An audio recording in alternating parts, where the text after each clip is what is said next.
Good morning. जय माता दी। थोड़ी वॉल्यूम बढ़ा दो। Radhe Radhe. Good morning online. चलो शुरू करते हैं फिर क्लास।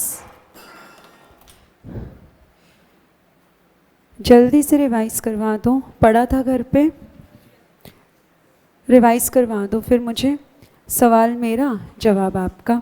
पूछो सवाल। सबसे पहले स्ट्रैटेजिक मैनेजमेंट के फादर का नाम आइगोर एनसॉफ। उसके बाद मुझे बताओ टॉप लेवल क्या बोलते हैं? Corporate level. कॉरपोरेट लेवल से क्या मिलता है? विजन और मिशन। सेकंड लेवल किसका? बिजनेस लेवल से क्या मिलता है? Business definition, business model. Third level किसका? ऑपरेशनल का दूसरा नाम फंक्शनल लेवल। यहाँ से क्या मिलते हैं? गोल्स और ऑब्जेक्टिव्स। ओपन एंडेड कौन? क्लोज्ड एंडेड कौन? ऑब्जेक्टिव्स। जल्दी से बताएंगे स्ट्रैटेजिक मैनेजमेंट मॉडल किन्होंने दिया? फ्रेड आर डेविड ने। सबसे पहले क्या करेंगे? Development of vision, mission, business definition, model, goals and objectives. फिर क्या करेंगे? Analysis of external environment. External से क्या मिलता है? Opportunities and threats. इंटरनल से क्या मिलेगा? Strength and weakness. जल्दी से बताएंगे स्वॉट एनालिसिस किस एनवायरनमेंट पे लगेगा? दोनों पे। आगे बताएंगे मुझे हमारा फोर्थ स्टेप क्या रहता है? जनरेशन ऑफ मल्टीपल स्ट्रैटेजीज, उसमें से एक बेस्ट चूज करनी है। फिर last step implementation of chosen strategy, feedback, evaluation, implementation of control systems. याद हुआ? वैल्यू चेन एनालिसिस किया था, कितने स्टेप्स कर लिए? 2। सबसे पहले सामान आएगा, इनबाउंड लॉजिस्टिक्स। क्या क्या करते थे? सबसे पहले receive, checking, store, stock control, distribution of inputs to products. माल आ गया, सामान आ गया हमारी फैक्ट्री में। अब क्या होगा? ऑपरेशंस। क्या करते हैं? Map, um, machining, assembling, packaging, और conversion of inputs into outputs, और टेस्टिंग। डन है। चलें जी, सामान बन गया हमारा, फैक्ट्री में सामान आ गया, सामान की प्रोसेसिंग हो गई, ऑपरेशंस हो गए। आगे का काम शुरू करते हैं। अब सामान पहुंचेगा मेरा कहाँ? अब मेरा सामान जाएगा कस्टमर्स तक। अब मेरा सामान जाएगा मेरे कस्टमर्स तक। कस्टमर बनाएंगे हम। ये है मेरा प्यारा सा कस्टमर। ये मेरा कस्टमर है। ये कस्टमर तक सामान जो है वो जाएगा। और चेक करो बेटा, जब सामान इनपुट की फॉर्म में फैक्ट्री में आया, इट वाज इनबाउंड लॉजिस्टिक्स। आज सामान बाहर पॉइंट ऑफ सेल्स पर जाएगा, आउटबाउंड लॉजिस्टिक्स। तो नाम लिखेंगे। अब हम करने वाले हैं अपना आउटबाउंड लॉजिस्टिक्स। अब आउटबाउंड लॉजिस्टिक्स की अगर हम बात करें बेटा, तो यहाँ पर क्या होता है? सिंपल सी बात है। सबसे पहले हम क्या करेंगे? कलेक्ट करेंगे। अब देखो, पहले जो माल सामान उतरा था वो मेरी फैक्ट्री में उतरा था प्रोसेसिंग के लिए। अब आप सोचो, आप रिटेलर हो, दुकानों पे सामान हम भिजवा रहे हैं, और अब आप रिटेलर हो। फिर से बेटा जी, जहाँ से सामान आया आप कलेक्ट करोगे, सामान उतरवाओगे ना, अपनी दुकान पे भी तो उतरवाओगे। सामान आप सबसे पहले क्या करोगे? कलेक्ट करोगे। यानी कि वो ट्रैक्टर से, ट्रक से, या जिससे भी वो सामान आया है उसको आप उतरवाओगे, कलेक्ट करोगे। फिर उसको बाहर तो नहीं छोड़ दोगे अपनी फैक्ट्री। अब फैक्ट्री तो यहाँ पे खैर ख़त्म हुई, यहाँ पे वो अपनी शॉप में, वेयर हाउस या गोडाउन में हम स्टोर जो है उस सामान को करवा देंगे, और जिसको जितनी ज़रूरत होगी उस हिसाब से हम वो सामान को डिस्ट्रीब्यूट करेंगे। बेटा अब डिस्ट्रीब्यूशन किसको होगा? कस्टमर्स को। सो सबसे पहले सामान आया, जहाँ से भी सामान आया, अब मेरी रिटेल आउटलेट पर सामान आ रहा है, मेरी दुकान पर आ रहा है, सामान मैं पहले उतरवाऊंगी, उसको अपने गोडाउन में स्टोर करूंगी और फिर यहाँ से मैं कस्टमर्स तक सामान को भिजवाऊंगी, डिस्ट्रीब्यूट जो है वो मैं करूंगी। और क्या होगा बेटा, इसके अंदर भी सेम वही बातें, मटेरियल हैंडलिंग भी तो आएगा। जो सामान आया है उसका मटेरियल हैंडलिंग आप करोगे, स्टोरेज को आप वेयर हाउसिंग भी बोल सकते हो, ये सारा काम जो है आप करने वाले हो इस केस में। और मान लीजिए बेटा जी कि माल सामान अब आपको लोगों तक अगर देना है तो आप लोगों तक खुद पहुंचा रहे हो, तो फिर डिलीवरी सर्विसेज, जिसको आप बोलोगे ट्रांसपोर्टेशन। अच्छा बेटा ये चेक करो, ये सारी चीज़ें तो तब ना जब वो टैंजिबल गुड है, जैसे ये माइक है, ये लैपटॉप है, कोई कपड़े हैं, पेन है, किसी भी तरीके का कोई टैंजिबल प्रोडक्ट है। व्हाट अबाउट बेटा सर्विस? दिलजीत दोसांझ ने कॉन्सर्ट करना है, अब कॉन्सर्ट करने तो वो आपके घर तक नहीं आने वाला, घर घर तो वो नहीं आएगा। माल सामान जो टैंजिबल नेचर का है वो तो आप किसी के घर पे डिलीवरी दे सकते हो, पहुंचा सकते हो, पर अगर कोई सर्विस है, आज मैं आपको सर्विसेज टीचिंग की दे रही हूँ, आपको यहाँ तक आना पड़ रहा है, मैं थोड़ी ना आपके घर तक जा रही हूँ। दिलजीत दोसांझ का अगर आप कॉन्सर्ट सुनने जा रहे हो, आपको जाना पड़ता है, दिलजीत तो आपके घर तक नहीं आएगा, आप चाहे जितने मर्जी बड़े फैन हो उनके। कोई भी आपको अगर सर्विस अवेल करनी होती है, जहाँ पे सर्विस प्रोवाइडर का होना ज़रूरी है, सर्विस अवेल करनी होती है जहाँ सर्विस प्रोवाइडर का होना ज़रूरी है, वहाँ पे कस्टमर को सर्विस प्रोवाइडर तक लाया जाएगा। प्रोडक्ट तो आप रिटेलर दे सकता है, डिलीवरी करवा देगा, कुरियर करवा देगा, कुछ भी तरीके से आपके घर तक सामान पहुंचा देगा। व्हाट अबाउट इनटैंजिबल प्रोडक्ट, जो सर्विसेज कहलाते हैं? सर्विस के केस में बेटा, in case it is a service, in case of services, services के केस में क्या होगा? अरेंजमेंट्स फॉर ब्रिंगिंग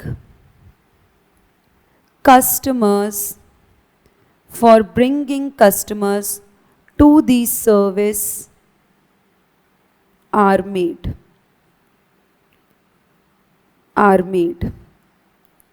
ये कोई फिक्स्ड लोकेशन जो है वो हो सकती है, कोई भी फिक्स्ड लोकेशन हो सकती है।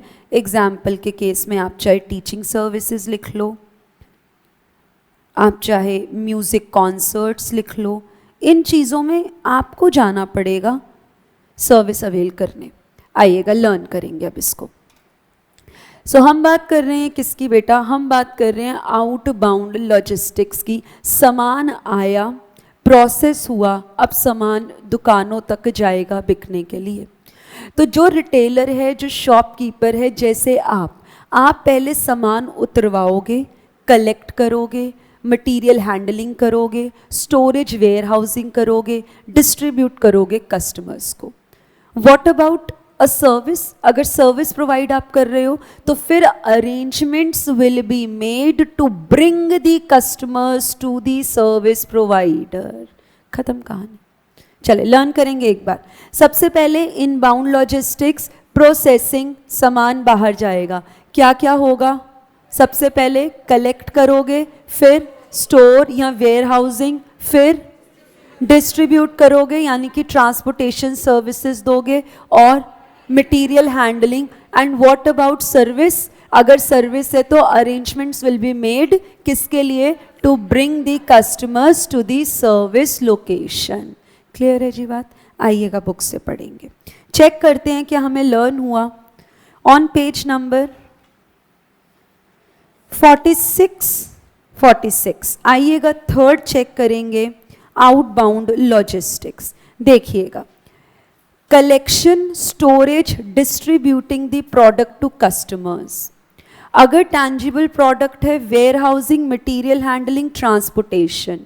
अगर सर्विसेज हैं तो arrangement will be made for bringing the customers to the service, कोई एक फिक्स्ड लोकेशन होगी। जैसे इन्होंने स्पोर्ट्स इवेंट, आप मैच देखने जाते हो, आपको स्टेडियम तक जाना पड़ता है। मैच खेलने के लिए क्रिकेटर्स आपके ग्राउंड में, एमसीडी के पार्क में, घर के आसपास नहीं आने वाले। खत्म कहानी, लर्न हो गया, डन। Inbound operations, outbound. चलिए आगे बढ़ेंगे। अब हम क्या करेंगे, आपके पास स्पेस है तो आगे आगे कैरी कर लेना, नहीं तो पड़ोसी के रजिस्टर में बना लो, नहीं तो नीचे कर दो ऐसे, ठीक है। तो अब करना क्या है बेटा, सुनेंगे, ध्यान दीजिएगा। अब सामान ऐसे ही तो बिक नहीं जाएगा। आपको कैसे पता चलेगा कि दिलजीत दोसांझ का कॉन्सर्ट होने वाला है? आपको कैसे पता चलेगा कि मेरी एसएम की क्लासेस शुरू होने वाली हैं? आपको कैसे पता चलेगा कि मैच होने वाले हैं? क्या होगा?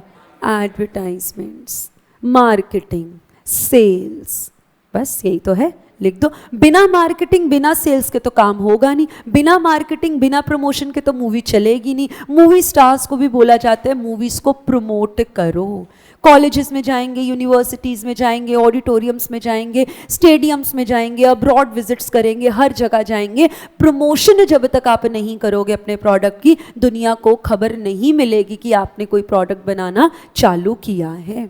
बस यही चीज़ अपन यहाँ पे लिखेंगे। नेक्स्ट मेरे पास जो काम अब मुझे करना है वो करना है भैया, सामान बेचने के सारे ट्रांसपोर्टेशन के तरीके मैंने जो है वो देख लिए, सोच लिए। सर्विस है तो मैं लोकेशन भी फिक्स कर ली, पर टिकटें बेचनी भी तो हैं, तो मार्केटिंग करेंगे हम, marketing and sales, marketing and sales. So marketing and sales में क्या आता है, आप क्या कर रहे हो, लोगों को अपने प्रोडक्ट, गुड्स और सर्विसेज के बारे में अवेयर कर रहे हो, बता रहे हो। तो यहाँ होगा कंज्यूमर अवेयरनेस।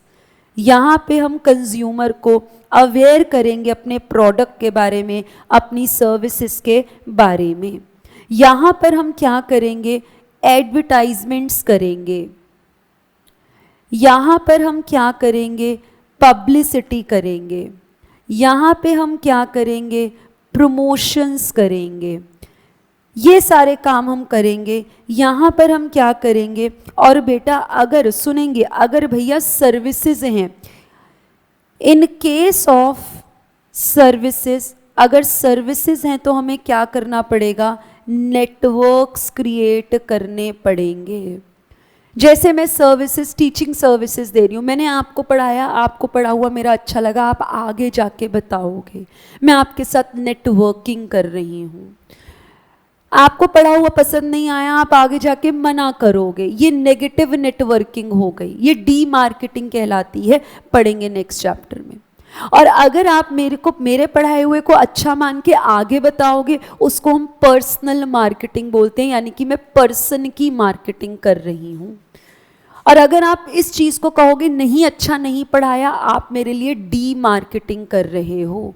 ये अक्षर हैं स्ट्रैटेजिक मैनेजमेंट के। तो इन केस बेटा प्रोडक्ट है, नया फ़ोन लॉन्च हुआ, नया जो है फ्लेवर का कोई बर्गर लॉन्च हमने किया, तो हमने कोई पान मसाला, जैसे आपको पता है पहले कौन एडवर्टाइज करता था, सिर्फ और सिर्फ अक्षय कुमार। फिर कौन आया, जुबान केसरी कौन बोलने लगा, फिर अजय देव, नहीं पहले अजय देवगन करता था, फिर कौन आया, अक्षय कुमार। फिर किसने जुबान केसरी बोली, शाहरुख खान ने। आजकल कौन बोल रहा है, टाइगर श्रॉफ।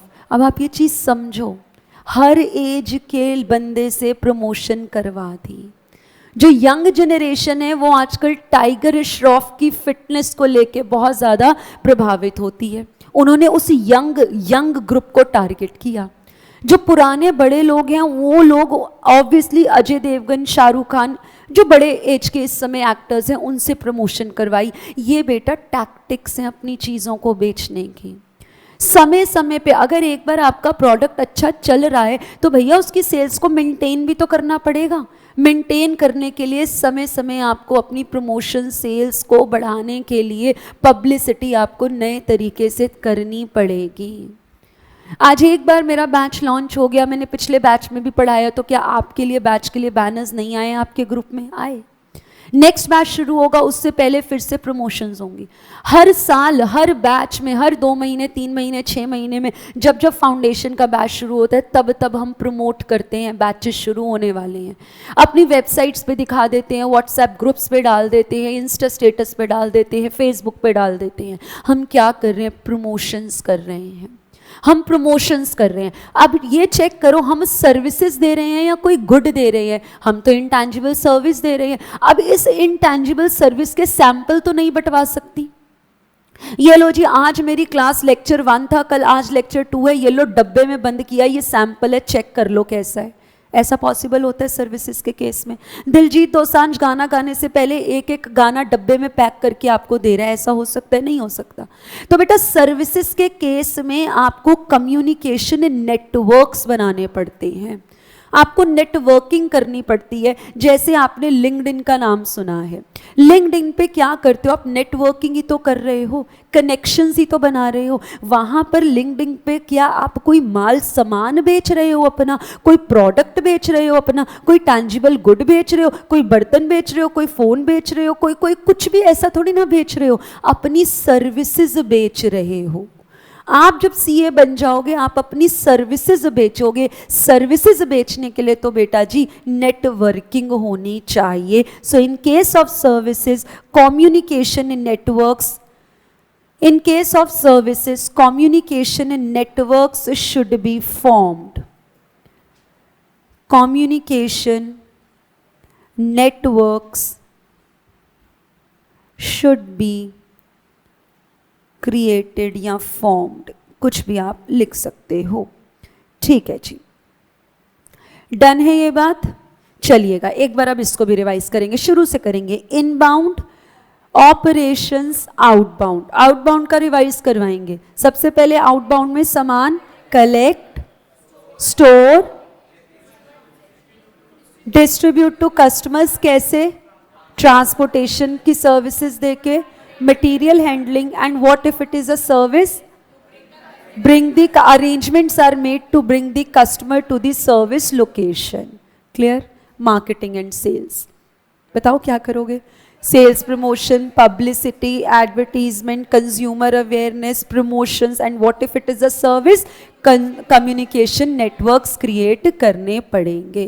क्लियर है जी? हुआ लर्न? चलिएगा आगे बढ़ेंगे। नेक्स्ट चेक करेंगे अब हम, नेक्स्ट लास्ट अब हम चेक करेंगे क्या? मैंने बेटा जी मार्केटिंग कर दी, मुझे बताओ बेटा अपना सामान, चीज़ें, गुड्स, सर्विसेज एक ही बार बेचनी है या बार बार बेचनी है? कब बिकेंगी बार बार? कब बिकेंगी बार बार? सोच के बताओ। चीज़ें एक बार ही तो नहीं कस्टमर को बुलाना ना। एप्पल के केस में ब्रांड लॉयल्टी है, एक बार एप्पल खराब होगा ना तो अगली बार वेट कर लोगे अगर पैसा नहीं है, पर खरीदोगे एप्पल ही। सैमसंग मेरे रीच में है, सैमसंग मैं अफोर्ड कर सकती हूँ, पर मेरा एप्पल पहले इस्तेमाल कर रही थी, खराब हो गया, मैं वेट कर लूंगी पर खरीदूंगी अगली बार एप्पल ही। ऐसा क्या है? Customer support services, trust creation, customer after sale services में आ जाएगा, ये उसी के पार्ट्स है। तो अब हम नेक्स्ट क्या करने वाले हैं? अब हम अपने कस्टमर्स को मेंटेन करने के लिए उन्हें समय समय पे सर्विसेज प्रोवाइड करेंगे। कौन सी सर्विसेज? आफ्टर सेल सर्विसेज की बेटा बात हो रही है, कॉन्सर्ट्स की बात नहीं हो रही, आफ्टर सेल सर्विसेज की जो है यहाँ पर हम बात कर रहे हैं। जैसे बेटा मैंने लिया एसी, क्या एसी आने के बाद मैं खुद लगाने दीवार पे चढ़ जाती हूँ? हम तो नहीं ऐसे बंदरों की तरह लटक जाते दीवार पे। हमको मिलती हैं क्या? Installation services. सोच के देखो, ये इंस्टॉलेशन सर्विसेज ये ओ जनरल वाले ना प्रोवाइड करें, हम खरीदेंगे ही नहीं। हम देखेंगे भैया अब लगाने बंदा आएगा कि नहीं, वो कहते हैं नहीं नहीं नहीं नहीं, सैमसंग के हिताची के एसी को लगाने कोई नहीं आएगा, तुम ओ जनरल के ले लो, इस पे आएंगे तो हम वही लेंगे। क्योंकि हमको क्या लगेगा, भैया लेकर आएंगे तो लगवाने के लिए भी तो कॉस्टिंग इनकर करनी है, उसमें हमको बंदा भेज देंगे घर पे, इंस्टॉल करके जाएगा। इसमें आती हैं इंस्टॉलेशन की सर्विसेज, इसमें 2, 3, 4, 5 साल की गारंटी वारंटी मिली है, आपको रिपेयर एंड मेंटेनेंस भी मिलेगा। आपको ये सर्विसेज भी मिलेंगी। और आपको क्या मिलेगा? अच्छा मुझे बताओ, हमारी मम्मी ना शुरुआत में, दादी की बात करें तो हाथ से कपड़े धुला करते थे, फिर आई मशीन्स, फिर आई सेमी ऑटोमेटिक, फिर आई फुल्ली ऑटोमेटिक। तो जब जब ये ट्रांजिशन आया बेटा, क्या मम्मी को किसी ने सिखाया? जब भी आप मशीन परचेज करते हो तो क्या वो डेमो देने के लिए कोई आता है? आप माइक्रोवेव लेते हो, कोई डेमो देने के लिए आता है? आप एसी लेते हो तो जब वो इंस्टॉल करते हैं तो वो भी आपको बटन्स बताते हैं किस बटन से क्या जो है काम होगा। हम क्या दे रहे हैं? लोगों को ट्रेनिंग दे रहे हैं। चीज़ें खरीद तो ली, चलाना कैसे हम बताएंगे। आज भी आपके पेरेंट्स फेसबुक पे होंगे, इंस्टाग्राम पे ज़्यादा नहीं होंगे, कुछ के पेरेंट्स होंगे, क्योंकि उन लोगों के टाइम पे फेसबुक ज़्यादा चलता था तो फेसबुक चलाना आ गया। आज जब हम उनको कहते हैं कि अब आज का ज़माना इंस्टाग्राम का है, वो आपसे बहुत बार पूछते होंगे ये कैसे डाउनलोड होगा, इसमें क्या करते हैं, फ़ोटोज़ कैसे अपलोड होंगी, रील्स कैसे अपलोड होंगी, कैसे देखते हैं। पेरेंट्स को ट्रांजिशन करने में टाइम लगता है। जो बच्चे आज के टाइम में आर्टिफिशियल इंटेलिजेंस देख रहे हैं, पढ़ रहे हैं, वो जल्दी उस चीज़ को पकड़ लेंगे। पर हम जो नहीं सीख रहे, अभी हम लोग तो प्रॉपर तरीके से एआई सीख ही नहीं रहे, हमें समय लगेगा। मेरी बेटी 2nd क्लास में है, अभी से एआई उसको सिखा रहे हैं। 1st क्लास में था उसके पास, अभी से बेसिक्स शुरू कर दिया। आज के टाइम में इंफॉर्मेशन टेक्नोलॉजी के नाम से बुक्स नहीं छप रही हैं, आजकल छप रही हैं artificial intelligence. I show you, मैं चलो आज आपके ग्रुप में ना स्क्रीनशॉट शेयर करूंगी उसका, या मैं कल लेकर आऊँगी। आज उसका कंप्यूटर का ही पीरियड था इसलिए मैं लेकर नहीं आई, मुझे याद तो था कि आपको दिखाऊंगी। तो मैं आपको क्या बोल रही हूँ कि जो बच्चे अभी से पढ़ रहे हैं, भैया सोचो 12वीं तक वो बच्चे कहाँ पहुँच चुके होंगे। और हम लोगों को तो अभी समय लगेगा, हमारे सामने तो ये चीज़ आई है। तो जो हिसाब मम्मी पापा का है फेसबुक से इंस्टाग्राम पे आने का, वही हिसाब हमारा है कंप्यूटर से एआई पे आने का। Transition needs trainings. आपको बदलाव लाने के लिए खुद को ट्रेन करना पड़ता है। चाहे आप यूट्यूब वीडियोज़ देखो, खाना बनाना नहीं आता तो हम यूट्यूब पे ट्यूटोरियल्स देखते हैं। हमने कोरोना में किया क्या? यही तो किया है। तो हमको कुछ भी नया सीखने के लिए हमको ट्रेनिंग्स जब तक नहीं दोगे काम नहीं चलेगा। आगे सुनेंगे। तो आफ्टर सेल सर्विसेज में इंस्टॉलेशन, रिपेयर, ट्रेनिंग और क्या आता है? कोई स्पेयर पार्ट अगर चेंज करना है तो उसकी बातें भी जो है हम कर लेते हैं। ओके जी, आपने देखा होगा आपके घर में आरओ लगा होता है, फिल्टर आरओ, उसमें एक कैंडल डलती है, वो चेंज करने के लिए आते हैं। सोचो ना आए। इंश्योरेंस होता है उस चीज़ का भी कि आपने इस चीज़ का इंश्योरेंस करवा लिया, अब इसमें जो भी वो फिल्टर कैंडल बदलेगा आपको अलग से एक्सपेंसेस नहीं देने। तो अब आप सोच के देखो, क्या अगर ये सर्विसेज ना मिलें तो आप कर पाएंगे काम? आप उनके साथ एक लॉन्ग टर्म रिलेशनशिप मेंटेन कर पाएंगे? नहीं कर पाएंगे। आज टाटा की, मारुति की गाड़ियाँ क्यों ज़्यादा बिकती हैं? ख़राब हो जाएं तो हर जगह पे इनके स्पेयर पार्ट्स ईजिली सही रेट पे अवेलेबल हैं। कल भी मैंने बोला था बड़ी गाड़ियाँ खरीद लो, लोग कहते हैं हाथी पाल लिया। जिनके लिए तो स्टेटस सिंबल है भैया वो तो खरीदेंगे, उसके बिना रह नहीं सकते। अब अंबानी नैनो से निकलता हुआ तो अच्छा नहीं लगेगा, उनके लिए वो स्टेटस सिंबल है, उसके बिना वो रह नहीं सकते। पर आम जनता, जो मेजॉरिटी, भैया rich people, handful of rich people है, मेजॉरिटी जनता मिडिल क्लास पुअर पीपल है। हम लोग बिलो इनकम लेवल में भी आते हैं, हम एवरेज में भी आते हैं, हम अबव आपके पॉवर्टी लाइन में भी आते हैं। लेकिन हम कहें कि हम बहुत रिच कैटेगरी में आते हैं तो वो कुछ हैंडफुल ऑफ पीपल ही होते हैं। उन लोगों को BMW, ऑडी चाहिए, उनका स्टेटस है, उसके बिना काम नहीं चलेगा। पर हम आम जनता, हम क्या कहती है? भैया ऐसी चीज़ लो जो अगर ख़राब भी हो जाए ना तो आसानी से चीज़ें उसके पुर्जे मिल जाएं, जेब से ज़्यादा खर्चा ना हो। तो भैया ऐसी कंपनीज ही चलती हैं। तो ये कंपनीज क्या कर रही हैं? लोगों को वैल्यू ही तो प्रोवाइड कर रही हैं अपना प्रोडक्ट बेच के। अब हिताची अगर इंस्टॉलेशन सर्विसेज नहीं देता, वर्लपूल वाला सिर्फ बेच देता है वॉशिंग मशीन को और चलाना नहीं सिखाता, मम्मी कहेंगी मेरे को तो नहीं चाहिए, मैं हाथ से कपड़े धो लूँगी, जैसे पहले काम करती थी वैसे कर लूँगी। तो भैया उनको सिखाना पड़ेगा, ट्रेनिंग्स देनी पड़ेंगी। और अगर आप ये काम एज अ कंपनी कर रहे हो तो बड़े मज़े में हो, आपकी कंपनी का माल जो है, प्रोडक्ट जो है वो अच्छे से बिकने वाला है। With this value chain analysis का एक पार्ट हुआ ख़त्म। ये जो 5 सर्विसेज है बेटा, ये कहलाती हैं मेरी प्राइमरी एक्टिविटीज़। ये कहलाती हैं मेरी प्राइमरी एक्टिविटीज़। प्राइमरी एक्टिविटीज़ हम इनको बोलते हैं। बार बार मैं बोल रही हूँ ताकि लर्न हो जाए आपको ये चीज़, ये मेरी प्राइमरी एक्टिविटीज़ होती हैं। केंटारो का ओनर जो है, उन्होंने एक इंटरव्यू दिया था all about value creation, value addition. मुझे 1 सेकंड दो, मैं ज़रा अभी शेयर करती हूँ। टॉपिक से रिलेटेड है तो अभी फ़ायदा है दिखाने का। Just give me a second. I will show you Starbucks की case study. I will show you Zudio ने कैसे काम किया। काम करना सिखाना है ना आपको, क्या करें। सुनिएगा एक बार, अब आप मुझे रिवाइज करवा देंगे, पूरा कॉन्सेप्ट मेरा जो है वो ख़त्म हो जाएगा। आइएगा, वैल्यू चेन एनालिसिस बेटा 2 हिस्सों में होता है। 2 हिस्से कौन से? एक हिस्सा हमने ख़त्म कर लिया प्राइमरी एक्टिविटीज़ का, फिर हम नेक्स्ट जो पार्ट इसका करेंगे वो हम करेंगे सपोर्ट या सेकेंडरी एक्टिविटीज़ का। दोनों में फ़र्क क्या है ये कुछ देर में समझेंगे, पर पहले मुझे बताओ वैल्यू चेन एनालिसिस में कितने हिस्से होते हैं? 2 प्राइमरी और उसके बाद सेकेंडरी या सपोर्ट एक्टिविटीज़। फिर मुझे बताओ प्राइमरी एक्टिविटीज़ कितनी? 5। पहली inbound operations, outbound logistics, marketing and sales, after sales services. जल्दी से बताएंगे इनबाउंड लॉजिस्टिक में क्या क्या होगा? Receive, checking, store, stock control, distribution of inputs to products, खत्म। अब क्या होगा? प्रोसेसिंग्स या ऑपरेशन। क्या क्या होगा? Map, machining, assembly, packaging. फिर conversion of inputs into outputs, उसके बाद टेस्टिंग, खत्म।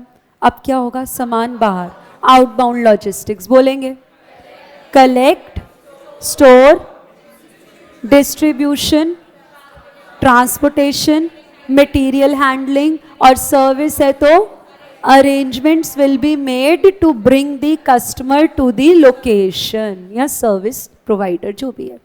उसके बाद मार्केटिंग एंड सेल्स, क्या क्या होगा? Awareness, publicity, promotion, advertisements. What about if it is a service?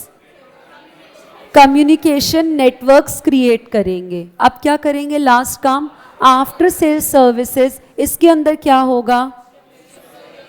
Installation, repair and maintenance, spare parts और ट्रेनिंग्स देंगे हम। बात हो गई खत्म। आइए ज़रा बुक से इनको पढ़ लें, क्या हमने सही बातें लर्न की हैं। आइएगा, कहते हैं मार्केटिंग एंड सेल्स में consumers and users are made aware, consumer awareness, ताकि वो लोग उस चीज़ को परचेज कर लें। इसके अंदर एडवर्टाइजिंग, सेलिंग, पब्लिसिटी, प्रमोशन सब कुछ आता है। इन केस अगर वो सर्विस है तो कम्युनिकेशन नेटवर्क्स जो हैं वो हमें क्रिएट करने पड़ते हैं, which are very important in order to offer a service to the customers. Done. Next आता है सर्विसेज। ये वो सभी एक्टिविटीज़ होती हैं जो हमारी प्रोडक्ट की वैल्यू को बढ़ाती हैं या मेंटेन करके रखती हैं, जैसे installation, repair, training and spheres. Learn हो गया? पक्का पक्का आएगा सवाल, कैसे भी आए, डिस्क्रिप्टिव में आए, ऑब्जेक्टिव में आए, केस बेस्ड में आए, दिखता है ये सवाल। चलिए आगे चलेंगे। अब आता है बेटा सपोर्ट सर्विसेज। सपोर्ट सर्विसेज का मतलब क्या है? ये तो कुछ मेरी प्राइमरी एक्टिविटीज़ हैं जो करनी ही करनी है, पर इनको करने के लिए किसी चीज़ का सपोर्ट तो चाहिए ना। आपको सीए बनना है, पढ़ना तो आप ही को है, पर कहीं ना कहीं मॉरल सपोर्ट तो टीचर्स और पेरेंट्स का चाहिए ना। बैक एंड में किसी चीज़ का तो सपोर्ट चाहिए ना। मुझे पढ़ाना है, सर्विसेज देनी है, मेरा होना तो ज़रूरी है, लेकिन उनका भी तो होना ज़रूरी है। अभी मुझे वीडियो नहीं मिली, मैं खुद नहीं उसके ऊपर अपलोड कर सकती, मेरे पास वो कंट्रोल नहीं है। मैंने उनको बोला, तो बैक एंड में वो ऑन कैमरा दिख नहीं रहे, लेकिन उनका भी उतना ही इम्पोर्टेंट रोल है मुझे सपोर्ट करने में। उनके बिना मेरी सर्विसेज अधूरी हैं, मैं सही से नहीं दे पाऊंगी। इसी तरीके से कुछ एक्टिविटीज़ ऐसी जिनका नाम ही हमने सपोर्ट एक्टिविटीज़ रख दिया है। लर्न करने का तरीका क्या है? लर्न करने का तरीका है जैसे आप बोलते हो ना, मैं तो इस काम में प्रो हूँ। प्रो मीन्स आप बहुत जो है अल्टीमेट तरीके से आपको वो काम आता है, आप एक्सपीरियंस्ड हो। तो मैंने क्या लिख दिया, मैंने निमोनिक बना दिया, मैं इंफ्राटेक प्रो हूँ, इंफ्राटेक प्रो हूँ, जैसे लिखा है वैसे ही लिखेंगे। ये किसका निमोनिक मैंने बनाया है, इसी का सपोर्ट सर्विसेज का पार्ट है, support activities, rather I would write support activities, support activities. इससे क्या बना अभी आपको समझ में आ जाएगा, अभी समझ में आ जाएगा, 2 मिनट में समझ में आएगा और लर्न भी हो जाएगा। इंफ्रा से मतलब है बेटा काम करने के लिए इंफ्रास्ट्रक्चर भी तो चाहिए। प्रोडक्शन कहाँ करोगे, अपने घर में, एमसीडी के पार्क में, जापानीज पार्क में, किसी ऑडिटोरियम में, किसी मूवी हॉल में, इंफ्रास्ट्रक्चर तो चाहिए, जगह चाहिए, मशीनरी चाहिए, टूल्स चाहिए, इक्विपमेंट चाहिए, infrastructure. Now what is this tech, tech आपको समझ में आ गया होगा, टेक्नोलॉजी। काम करने के लिए बैकएंड में टेक्नोलॉजी भी चाहिए। आजकल कौन मैनुअल तरीके से काम करता है, हर एक चीज़ ऑटोमेटेड हो गई है। आजकल कहाँ मम्मी बनाती हैं वो सिलबट्टे पे चटनी, आजकल मिक्सर ग्राइंडर से बनती है। पुराने लोग होंगे ना जिनके घर में, आपके घर में दादी नानी होंगी ना, आज भी उनका शौक होगा सिलबट्टे की चटनी खाना। लेकिन हम लोगों का क्या हो गया है, क्योंकि भैया आजकल ज़माने में हम वर्किंग क्लास हैं, बहुत ज़्यादा टेक्नोलॉजी अपडेट हो गई है, हम फटाफट से काम करना पसंद करते हैं, और भी हमें काम होते हैं, हम फटाफट से मिक्सर ग्राइंडर निकालते हैं, काम हो जाता है। तो हमें चाहिए टेक्नोलॉजी। आज मुझे बताओ, आज मैं यहाँ पे ब्लैक बोर्ड लगा दूँ, चौक लगा दूँ, और डेली ना एक एक की ड्यूटी बांध दूँ कि मेरे आने से पहले आज ये बच्चा ब्लैक बोर्ड साफ करेगा, जाने के बाद अगले टीचर के लिए दूसरा बच्चा ब्लैक बोर्ड साफ करेगा। स्कूल में ऐसी तो ड्यूटीज़ लगती थी। चलेगा मेरा काम आज के ज़माने में? नहीं चलेगा। I need technology, I need technology. अच्छी लगूंगी मैं, यूट्यूब पे क्लासेस जा रही है और मैं ब्लैक बोर्ड और चौक के सहारे पढ़ा रही हूँ। जी वो भी ज़माना था, आज नहीं है। You need technology. You need to get yourself updated. Time to time आपको अपडेशंस अपने अंदर जो है चेंजेस लाने पड़ेंगे, बिकॉज एनवायरनमेंट इज चेंजिंग। जब से कोरोना आया, जब से हमारा कोविड आया, तब से तो भैया यूट्यूब का चलन कुछ ज़्यादा ही चल गया। If you people know, YouTube तो कभी भी जैसा दिख रहा है वैसा था ही नहीं। आपको पता है यूट्यूब डेटिंग ऐप थी, इफ़ यू नो। चलिए कोई बात नहीं, मेरा काम तो बेटा बिजनेस सिखाना है ना, तो बिजनेस तो ऐसे ही सिखाया जाता है। आइएगा, YouTube started as challenging video based online dating service called tune in hook up. मेरा काम आपको बिजनेस सिखाना है। मैं आपको बताऊंगी, मैं तो आपको स्टारबक्स की केस स्टडीज दिखाऊंगी, मैं आपको ये जूडियो की केस स्टडी दिखाऊंगी, एक दिन तो आपसे पैंटालून का कॉम्पिटिटर भी आपको बनाऊंगी। बहुत काम करेंगे हम। आज आपको केंट के बारे में कुछ दिखाएंगे। तो ये जो YouTube आपको जैसा दिख रहा है, ये ऐसा था ही नहीं कभी भी। YouTube एक ऑनलाइन डेटिंग ऐप थी, चली नहीं। लोग कहते हैं कि भैया डेटिंग ऐप तो और भी, आपको तो मुझसे ज़्यादा तो आप ही को पता होगा, स्वाइप राइट लेफ्ट कहाँ कहाँ ऐप्स में आता है ना, इंटरेस्ट दिखाना है नहीं दिखाना, मुझसे ज़्यादा आप, मैं तो अभी बुजुर्ग हो गई ना, आप लोग तो जानते होंगे। एनी हाउ, तो ये यूट्यूब भी हमने ऑनलाइन डेटिंग ऐप की तरह इसकी शुरुआत की थी, लेकिन धीरे धीरे धीरे धीरे धीरे इन यूट्यूब ओनर्स को, फाउंडर्स को लगा इसके लिए तो हम और भी ये प्लेटफॉर्म को वाइड कर सकते हैं। ये वीडियो बेस्ड ऐप थी ना, तो भैया वीडियो वाला फीचर तो इसमें है ही। हम लोगों को कहते हैं कि तुम अपनी कैसी भी वीडियोस जो है, कुछ खाना बनाने की, कुछ टीचिंग की, कैसी भी वीडियोस जो है आप इसके अंदर अपलोड करो। लोगों को और जो है वाइड वैरायटी मिल गई, और ज़्यादा एक्सप्लोर कर पाए, उनको और एक्सपोजर मिल पाया। तो हम क्या बोल रहे हैं भैया, टेक्नोलॉजी बदलते वक्त के साथ खुद को बदल लो। आज ये यूट्यूब ऑनलाइन डेटिंग ऐप ही रहता तो भैया इसके कॉम्पिटिटर्स 10 हैं, पर आज जो यूट्यूब कर रहा है उसका कॉम्पिटिटर कोई भी नहीं है, मोनोपोली क्रिएट करके बैठा हुआ है। पर जैसा था वैसे ही चलता रहता। तो यूट्यूब जैसे वो टिंडर और हुकअप है ना, वो सब कब आए कब चले गए पता नहीं चला, यूट्यूब भी कब आता चला जाता। आपको तो पता ही नहीं था यूट्यूब कैसे स्टार्ट हुआ है, तो आपको जब पता ही नहीं था तो आप क्या ही यूज करते उसको।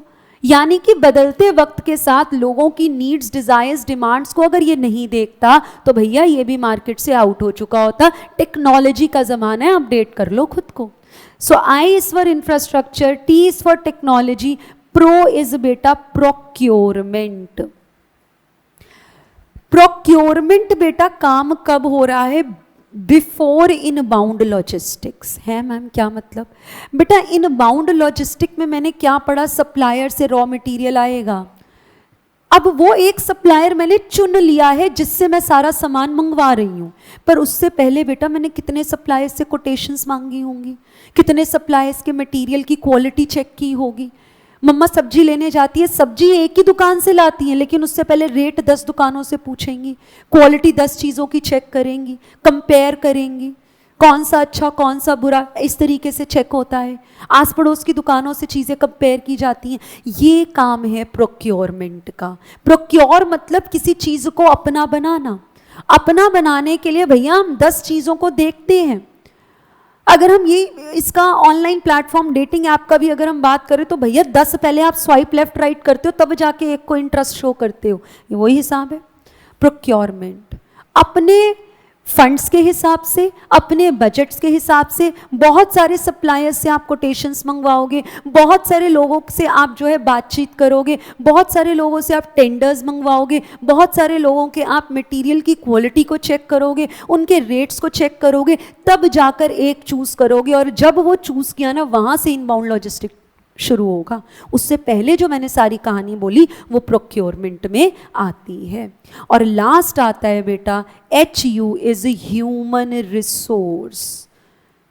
आई होप अब आपको लर्न हो जाएगा। Human resource, HU is human resource management. अजी जितनी मर्जी प्रोजेक्टर हूँ, जितनी मर्जी AI आ जाए, जितना मर्जी टेक्नोलॉजी अपडेट हो जाए, साहिल भैया रोज हमारे आने से पहले आ जाना, आपके बिना क्लास नहीं चलती। समझो आप इस बात को। सही बात है ना, बिल्कुल सही बात है। ह्यूमन रिसोर्स मैनेजमेंट में तो एग्जाम्पल भी वो कोशिश करूंगी जो आप रिलेट कर पाओ। बड़े बड़े भारी भारी एग्जाम्पल दे दूंगी ना, पल्ले कुछ नहीं पड़ने वाला।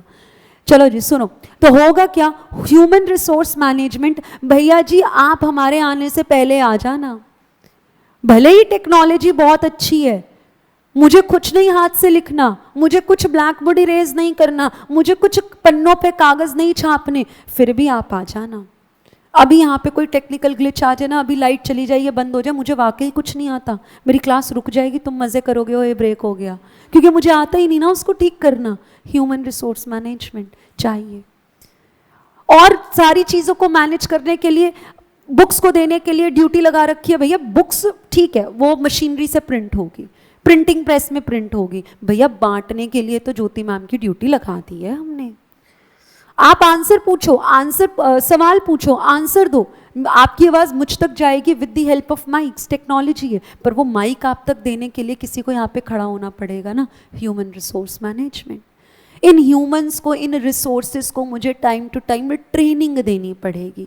आप मुझे बताओ, क्या इससे पहले लेटेस्ट से मैं वो ब्लैक बोर्ड और चौक से पढ़ाया करती थी तो उस समय मुझे ये काम करना आता होगा? नहीं, मुझे ट्रेनिंग्स मिली। आज अगर मेरी प्रमोशन हो जाए, मैं किसी MNC में कॉर्पोरेट में काम करती हूँ, मेरी प्रमोशन हो जाए तो मेरे को 1 महीने के लिए ट्रेनिंग पे भेज देंगे, क्योंकि उस जॉब पोजीशन, उस रोल को संभालने के लिए आई नीड सम ट्रेनिंग्स। तो भैया ह्यूमन रिसोर्स मैनेजमेंट का मतलब है आप अपने ह्यूमन रिसोर्स को, आप जिन लोगों से काम करवा रहे हो, जो लोग आपके प्रोडक्ट में वैल्यू को एनहांस करने का काम कर रहे हैं, जो प्रोडक्शन में लगे हुए हैं, जो ऑपरेशंस में लगे हैं, जो मार्केटिंग डिपार्टमेंट में, जो सेल्स डिपार्टमेंट में, जो आफ्टर सेल्स डिपार्टमेंट में, उनको वक्त वक्त पर ट्रेनिंग तो देनी पड़ेगी, काम करने का तरीका तो समझाना पड़ेगा। Human resource management. और अगर अच्छा काम करने हैं तो रिवॉर्ड भी देना पड़ेगा, नहीं तो सामने वाला व्यक्ति कभी मोटिवेट नहीं होगा। मैं उनसे काम करवाती हूँ, कम से कम एटलीस्ट एक मुंह से थैंक यू तो बोलना चाहिए। और अगर चलो थैंक यू भी नहीं मुंह से निकल रहा, आप फ्लो में पढ़ा रहे हो, नहीं याद रहता, एटलीस्ट आपको अपना काम करवाना है तो कम से कम सामने वाले से प्यार से तो बात करो। आज मैं डंडे मार के बात करूँ, कर देंगे, मना नहीं करेंगे। आज मैं उनसे दुखी होकर एकदम ऐसे बेकार सी टोन में बात करूँ, कर देंगे, वो कहेंगे उनकी ड्यूटी है, कर देंगे। पर बताओ क्या वो मोटिवेट होंगे, दिल से करेंगे? मन में मेरे लिए गालियाँ निकालेंगे, अरे क्या है फिर से इनकी क्लास आ गई, अब ऐसे ऐसे ही तो होगा। So if someone is doing work properly, आपको ज़रूरत है उन्हें रिवॉर्ड करने की, देने की। और अगर आपके सामने वाले व्यक्ति ने काम ढंग से नहीं किया तो पनिशमेंट दे दे, हाँ दे सकते हो, पर पनिशमेंट वो पुराने ज़माने वाली ट्रेडिशनल पनिशमेंट्स नहीं चलती हैं। आज के टाइम में ट्रांजैक्शनल ट्रांसफॉर्मेशनल लीडरशिप चलता है। क्या होता है वो हम बाद में पढ़ेंगे। यानी कि वो पनिशमेंट के तरीके हैं कि किसी को आप प्यार से समझाओ, अपने ऊपर लेकर समझाओ। आज मैं एग्जाम्पल देती हूँ, देखो बेटा मान लो आप बीमार हो गए, ये हो गया, वो एक अच्छा मैसेज कन्वे नहीं कर रहा। मैं क्या बोलूँगी, देखो बेटा लेटस से मैं बीमार हो गया, आप अपने ऊपर अपने आप को लीडर बना दो। ये तरीका है चीज़ों को समझाने का। ये सब चैप्टर 4 में पढ़ेंगे। यानी कि हमें आता सब कुछ है, इट इज़ जस्ट दैट वो अक्षर हमें नहीं आते हैं। वो जो हम मार कूट के डांट डपट के काम करवा रहे हैं ना, वो आता है ट्रांजैक्शनल में। जब प्यार से काम करवाते हैं वो आता है ट्रांसफॉर्मेशनल में। खत्म हो जाती है कहानी। कहाँ पढ़ेंगे? यूनिट 4 में पढ़ेंगे। आता सब कुछ है, नाम नहीं आते थे, कोई बात नहीं, अब से आ जाएंगे। तो बोलो जी, सपोर्ट एक्टिविटीज, वो छोटू लाइन बोलो इसकी। मैं टेक प्रो हूँ, मैं इंफ्रा टेक प्रो हूँ। Infrastructure, tech technology, procurement, human resource. आइए तो चेक करो क्या यही लिखा है। कहाँ गया? ये तो रहा। चलो जी, सपोर्ट सर्विसेज कौन सी? Procurement, technology, human resource, infrastructure. इनको आगे पीछे कर सकते हो, इनको कर सकते हो, प्राइमरी को नहीं कर सकते, इनको कर सकते हो। चलो जी सुनिएगा, ध्यान देंगे आगे। एक एक को एक बार पढ़ लेते हैं फटाफट से। कह रहे procurement, it refers to the process for acquiring various resource inputs to primary activities. वो प्राइमरी एक्टिविटी कौन सी थी? पहली वाली, इनबाउंड। वहां तक सामान लाने के लिए जो उससे पहले की हरकतें हैं ना, वो प्रोक्योरमेंट में आती हैं। ओके जी, not to the resources themselves, as such it occurs in many parts of the organization. So procurement क्या सिर्फ इनपुट को मंगवाने से पहले होता होगा? नहीं।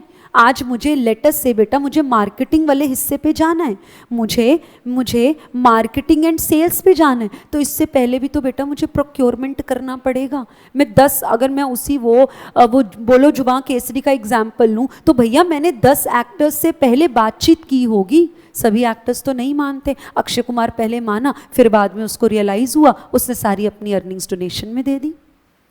तो भैया कोई भी काम करने से पहले, लेटस से मुझको नया सॉफ्टवेयर, मेरा लैपटॉप खराब हो गया, मेरा प्रोजेक्टर खराब हो गया, तो है क्या वो जो चीज़ है वो मेरे किस में आएगी? लेटस से वो वाला मैं प्रोजेक्टर चीज़ों की मार्केटिंग के लिए इस्तेमाल कर रही हूँ, पर वो प्रोजेक्टर लेने से पहले भी तो 10 लोगों से कोटेशन मांगी होगी। So procurement it can happen, it can occur किसी भी स्टेज में, ज़रूरी नहीं है इनबाउंड से पहले ही होती है। प्रोक्योरमेंट मीन्स जो भी आप काम कर रहे हो उससे पहले जिन जिन लोगों से आपने बातचीत की है वो सब प्रोक्योरमेंट का हिस्सा बनेंगे। नेक्स्ट इज हमारा technology. All value activities have a technology even if it simply a know how. The key technologies may be concern directly with the product design और प्रोसेस डेवलपमेंट और विद अ पर्टिकुलर रिसोर्स। अब सोचो बेटा, example देती हूँ। McDonald's का example समझो। McDonald's का बर्गर आप इस वाले मैकडॉनल्ड्स से खाओ, रोहिणी के किसी और मैकडॉनल्ड्स से खाओ, दिल्ली के किसी मैकडॉनल्ड्स से खाओ, इंडिया के किसी मैकडॉनल्ड्स से खाओ, बाहर के किसी मैकडॉनल्ड्स से खाओ, टेस्ट सेम है क्या? या थोड़ा बहुत फर्क मिलता है?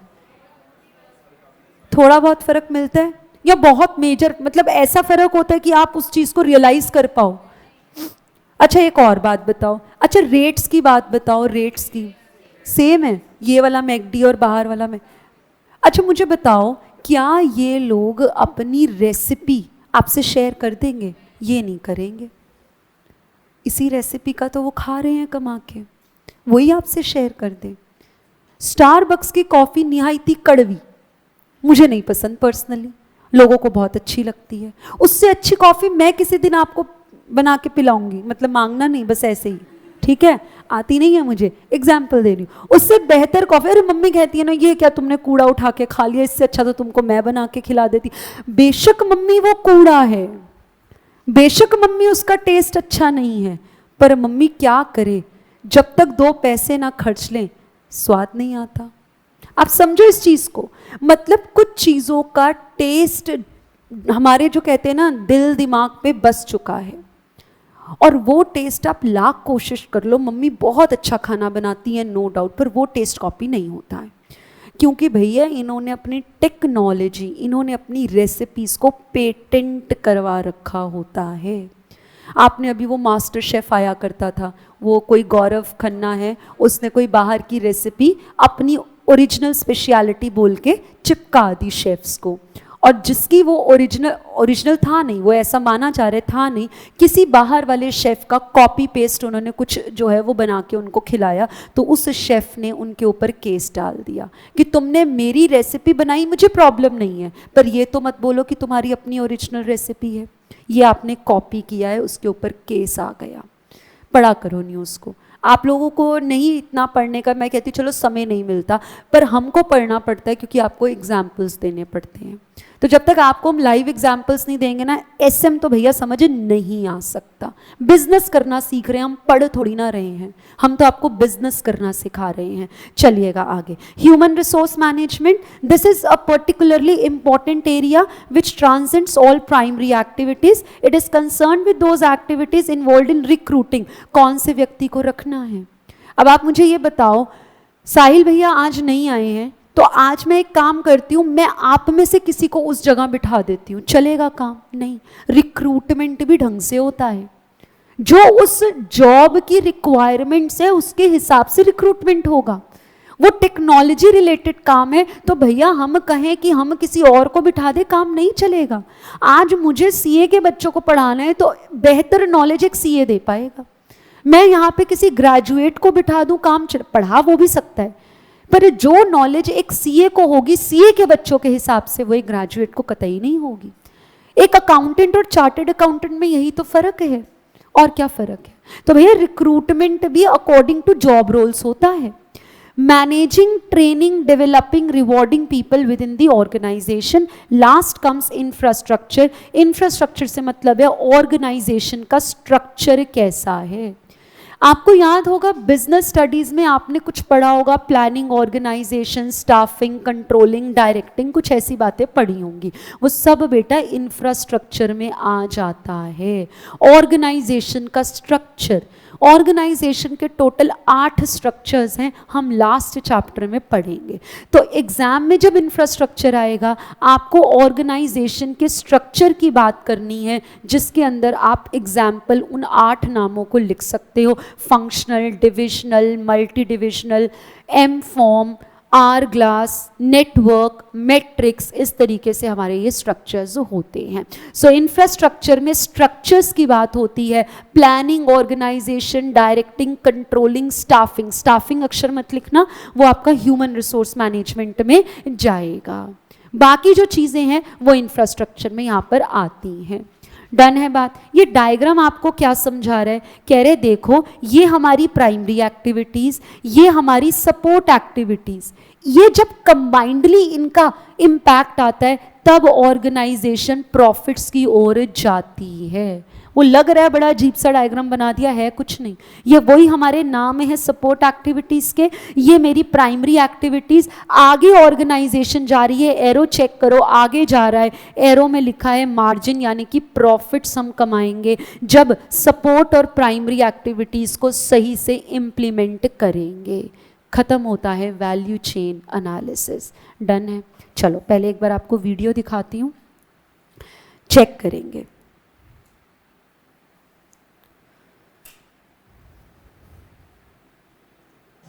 यार 4000 लोग बैठे हो, तुम्हें फर्स्ट प्रिंसिपल तो बताओ क्यों करना चाहते हो बिजनेस।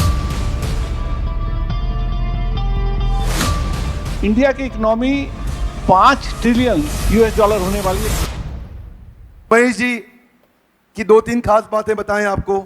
बाकी सारे भी आरओ की मशीनें बना ही रहे थे, लेकिन इनका काम क्या है, ये है अडॉप्शन कर्व में कस्टमर की नई नई प्रॉब्लम ढूंढ के लाते थे। और ये ऐसी आरओ कंपनी है जो डेट फ्री है, बिना कर्जा लिए, बिना अपना शेयर मार्केट में बेचे, धीरे धीरे स्केल करके आज इतना बड़ा ब्रांड बना दिया कि देश में आरओ का मतलब केंट आरओ। केंट आरओ और एपीएल अपोलो का एक एग्जांपल देता हूं आपको। हाथ आगे लाइए। 20 प्रोडक्ट हैं, कमान कितने हैं? फॉर एग्जाम्पल 20 प्रोडक्ट हैं, इनमें से 4 प्रोडक्ट ऐसे होने चाहिए जो कस्टमर को कहीं और नहीं मिलेंगे, और वो 4 के चक्कर में जब मेरे पास आएगा तो 16 में से भी काफी सारे ले जाएगा। मुझे ना सिर्फ चाहिए कोक, मुझे चाहिए सिर्फ बिस्किट, मुझे चाहिए सिर्फ नमकीन। मैं नीचे दुकान है, बाहर दुकान है, वहाँ नहीं जाऊँगी। मैं क्या करती हूँ, लिख लेती हूँ, राज मंदिर जाऊँगी, रिलायंस मार्ट्स जाऊँगी, कृष्णा मार्ट्स जाऊँगी, लेनी एक चीज़ है लेके 10 आऊँगी। ये वो हिसाब है। आपने ये चीज़ कभी और नोट की हो, अब से करना अगर अभी तक नहीं की, किसी भी ब्रांडेड शोरूम में जाओ, पैंटालून्स में जाओ, मैक्स में जाओ, वेस्ट साइड में जाओ, ट्रेंड्स में जाओ, कहीं पे भी जाओ और ऐसी जगह पे जाना जो फ्लोर वाइज हो। हमेशा बेटा ग्राउंड पे ना बच्चों के और लेडीज़ के कपड़े होते हैं, बच्चों के और लेडीज़ का सामान होता है, विमेन का सामान होता है, कॉस्मेटिक्स, कपड़े, खिलौने, बस सब वही। क्यों भाई? व्यक्ति जाएगा अपने लिए, एक इंसान अपने लिए शर्ट लेने जाएगा, साथ में मम्मी, बहन, वाइफ, बच्चे कोई तो होगा। अगर कोई हुआ तो वो पहले वहीं पे ही रोना धोना मच जाएगा, पहले हम अपनी चीज़ें तो खरीद ले। मेरे साथ तो होता है, मैं तो सच्ची बताऊँ, मेरे साथ तो होता है। मैं कल खरीदने किसी के लिए कुछ गई, 2 जोड़े अपने भी उठा लाई साथ में, होता है। ये क्या है बेटा? ये उन कंपनीज के सेलिंग करने के टैक्टिक्स हैं, मार्केटिंग स्ट्रैटेजीज है। इंडियन माइंडसेट को पढ़ लिया है कि चीज़ें ऐसी रखो, कलरफुल रखो कि जब बच्चा एंट्री करे ना, वो तुमको सेकंड फ्लोर, फर्स्ट फ्लोर तक जाने ही ना दे, जब तक वो अपने लिए सामान ना इकट्ठा कर ले। और जब वो QR स्कैनिंग होती है, कोड स्कैनिंग, वो बिलिंग बनती है, बच्चा ऐसे देख रहा होता है। तुम पर्सनली समझो, मैं अपना एग्जांपल दे रही हूँ। बच्चा ऐसे देख रहा होता है, मैंने वो चीज़ सेलेक्ट की थी, ये हो गई बिलिंग में, ये हो गई बिलिंग में। तुम सोचो कि ले बेटा रख ले, चोरी छुपे निकाल दो। आजकल के बच्चे वैसे नहीं हैं। चीज़ें बिक गई, कंपनीज की चीज़ें बिक गई, यही तो होता है। यही वो आगे आपको समझा रहे हैं। चलिएगा सुने। स्वागत करते हैं हम मिस्टर महेश गुप्ता जी का, chairman Kent R O. Sir स्वागत है आपका। Thank you very much. Thank you, धन्यवाद। Thank you Bindra ji for nice introduction. अब सुनना मुझे आज बहुत खुशी है कि ये 4000 बडिंग एंटरप्रेन्योर्स, कुछ इसमें एंटरप्रेन्योर होंगे भी, कुछ बिजनेस कर रहे हैं। जो लोग बिजनेस कर रहे हैं अपना हाथ खड़ा करें। वाह! और कितने लोग हैं जो बिजनेस करना चाहते हैं? इतने ही लोग बिजनेस करना चाहते हैं। जब कस्टमर को वैल्यू मिलनी शुरू हो जाएगी तो आप समझ लो आपका काम बिल्कुल बन गया, अब बिजनेस आपका स्टेब्लिश हो गया। हर एक आदमी को सोचना है वैल्यू कैसे बननी है, डिफरेंट तरीके से वैल्यू बनती है। आज आरओ खाली कैंट बेचता है क्या? कैंट सबसे महंगा आरओ बेचता है, 17,000 रुपए का आरओ बेचते हैं। कंपटीटर के आरओ 10,000 में भी मिलते हैं, और लोकल आरओ असेंबल्ड आरओ लेने जाओगे तो 6,000 रुपए का भी मिलता है। फिर कस्टमर मेरा ही आरओ क्यों लेते हैं? क्योंकि मैंने उसमें वैल्यू क्रिएट करी हुई है। मैं सबसे ज्यादा प्योर पानी देता हूं, टेक्नोलॉजी उसमें ऐड कर गई है। और वाटर प्यूरिफायर ले क्यों रहा है आदमी? क्योंकि उसको बीमारी से बचना है। हम बीमारी से बचने की 100% गारंटी देते हैं। दूसरा खराब आरओ बेचता है, क्योंकि हमसे कंपीट करने के लिए सस्ता सस्ता सस्ता सस्ता। अब सस्ता सस्ता में प्रोडक्ट खराब, प्रोडक्ट खराब, प्रोडक्ट खराब, प्रोडक्ट का नाम आरओ बेच रहा है वो। हम वो नहीं कहते हैं, हम कहते हैं इससे भी बढ़िया आरओ बनाओ। फिर हमने कहा डिजिटल आरओ बनाओ, फिर हमने कहा ये वाला आरओ बनाओ, उससे ऊपर चलो। जितना ऊपर चलते जाएंगे कस्टमर को एक सेटिस्फेक्शन होता है, भाई मेरे को बढ़िया से बढ़िया प्रोटेक्शन। हमके वर्ल्ड की, दुनिया की बेस्ट लेबोरेटरी में जाके उसको सर्टिफाई कराया, वैल्यू ऐड कर दी, सर्विस पे वैल्यू ऐड करी। आप कॉल करिए, 1 दिन के अंदर आपका आरओ ठीक होगा, फटाक से आदमी मिलेगा, दूसरा आदमी नहीं पहुंच सकता वहां पे। रिलेट कर पा रहे हो? After sale services, value chain analysis, marketing का हिस्सा, उन्हीं की बातें चल रही हैं। तो कस्टमर को लगता है यार अगर आज एक बार पैसा खर्च किया, मेरे को शांति मिल गई, मेरे को एक बीमारी से बच गया, पैसे देता है वो। जब कस्टमर को वैल्यू मिलनी शुरू हो जाएगी तो आप समझ लो आपका काम बिल्कुल बन गया, अब बिजनेस आपका स्टेब्लिश हो गया। तो मेरा आप लोगों को सिर्फ इतना कहना है कि आप वैल्यू ऐड करते जाइए अपने प्रोडक्ट में, आप बिजनेस में सक्सेसफुल होते जाएंगे। उसके लिए आपको इनोवेशन करनी पड़ेगी, बगैर इनोवेशन के काम नहीं होता है। आप जो भी चीज़ बन रही है उससे बढ़िया चीज़ बनाएं। मैं एक ही फॉर्मूला देना चाहता हूं, अगर आप सक्सेसफुल होना चाहते हैं, ज़्यादा बिजनेस कमाना चाहते हैं, तो ऑलवेज मेक योर ऑफरिंग और product better than what is available today. Don't work on cost कि ये 100 रुपये की बनाता है, मैं 90 रुपये की सस्ती बना के बेच दूँ। सस्ता जो है लंबा नहीं चलता है, सस्ता थोड़े दिन चलेगा, बाद में वो बैठ जाएगा। आपको हमेशा जो भी चीज़ करनी है, सर्विस देनी है या अपना प्रोडक्ट बना के बेचना है, हमेशा बेटर क्वालिटी बनाइए, बेटर ऑफरिंग बनाइए, कस्टमर की प्रॉब्लम को सॉल्व करिए और आपको उसमें सक्सेस मिलेगी। ये मेरा आपको मानना है। अब ये चेक करना, प्रोक्योरमेंट की बात करेंगे। अब मैं चाहता हूं कि चांस हो कि आप अपने कुछ क्वेश्चन सर से जो पूछना चाहते हैं, जो आपको लगता है कि जो सॉल्व होंगे सर के पास, तो कोई ऐसे क्वेश्चंस आप पूछना चाहेंगे सर से? जी सर। आज कैंट का नाम है और एज ए डिस्ट्रीब्यूशन होने के हिसाब से वो प्रोडक्ट को रखना जरूरी हो गया है कि भाई आके कस्टमर पूछता है इनबाउंड लॉजिस्टिक, आउटबाउंड, आउटबाउंड वो सामान को रखना ज़रूरी हो गया, अवेलेबिलिटी उसको अवेलेबल करवाना। अगर कस्टमर मांगेगा आप कह दो कि नहीं है, कस्टमर आपको छोड़ के कहीं और लेने चला जाएगा, वो वेट थोड़ी ना करेगा, वो कहेगा आप ही थोड़ी ना हो जो मार्केट में बेच रहे हो, कहीं और से खरीद लूँगा। कस्टमर आपका वेट नहीं करेगा। It is your duty as a distributor, as a seller, as a supplier to make available all the goods at all the times. चलिएगा कि भाई कैंट का आरओ है क्या, बट एट प्रेजेंट में जैसे आपने बताया कि 100 का आपको प्राइसिंग पड़ा और 3000 में आपने बेचा, तो आप एक डिस्ट्रीब्यूटर को उस टाइम में कैसे मैनेज कर पाए कि भाई आप हमारा कैंट का रखो। अगर आप वैल्यू ऐड कर रहे हो और डिस्ट्रीब्यूटर को साथ में इन्वॉल्व कर रहे हो तो आपका डिस्ट्रीब्यूटर भी आपका पार्टनर है, उसको भी प्रॉफिटेबिलिटी देनी पड़ेगी, नहीं तो वो क्यों आपका माल बेचेगा। एक लास्ट क्वेश्चन उस साइड से, लेफ्ट साइड से, सॉरी बस ये लास्ट क्वेश्चन होगा। हाँ जी, हर इंडस्ट्री में कोई ना कोई कंपनी या कोई ना कोई ऑर्गेनाइजेशन अपनी मोनोपोली क्रिएट कर चुका है और वो बहुत अच्छी सर्विसेज अपने सेगमेंट में दे रहे हैं। मतलब कैंट एरो है, मेरा आरओ का काम नहीं है सर, अदरवाइज नहीं, मतलब तो मानो कैंट आरओ कैंट बन गया, अब मैंने एक आरओ बना रखा है, मानो कुछ भी XYZ आरओ, तो मैं कैसे अपने आप को ग्रो करूं जबकि आप बेस्ट सर्विस दे रहे हो ऑलरेडी, मैं कैसे ऊपर जाऊं। बिल्कुल आप सही कह रहे हैं, ये चैलेंज है। मैंने आपको अभी भी कहा था, चाइना के अंदर आप हर कोई आदमी जैकमा नहीं बन सकता आज की तारीख में, सही है। जो एक आदमी स्टैब्लिश हो गया, एक जगह पे पहुंच गया, जब तक आप नई टेक्नोलॉजी नहीं लाओगे, जब तक कोई नई प्रपोजिशन नहीं लाओगे, आप अपनी उसमें जगह नहीं बना सकते हो। आपको इसको इंग्लिश में बोलते हैं डिसरप्शन। हर इंडस्ट्री में डिसरप्शन आ रहा है। मैंने डिसरप्शन किया, आज भी क्रिएट किया, मैं पता नहीं कि लोगों को पता ही नहीं पता। मैं डिसरप्शन समझाती हूँ, आपके कोर्स का पार्ट है।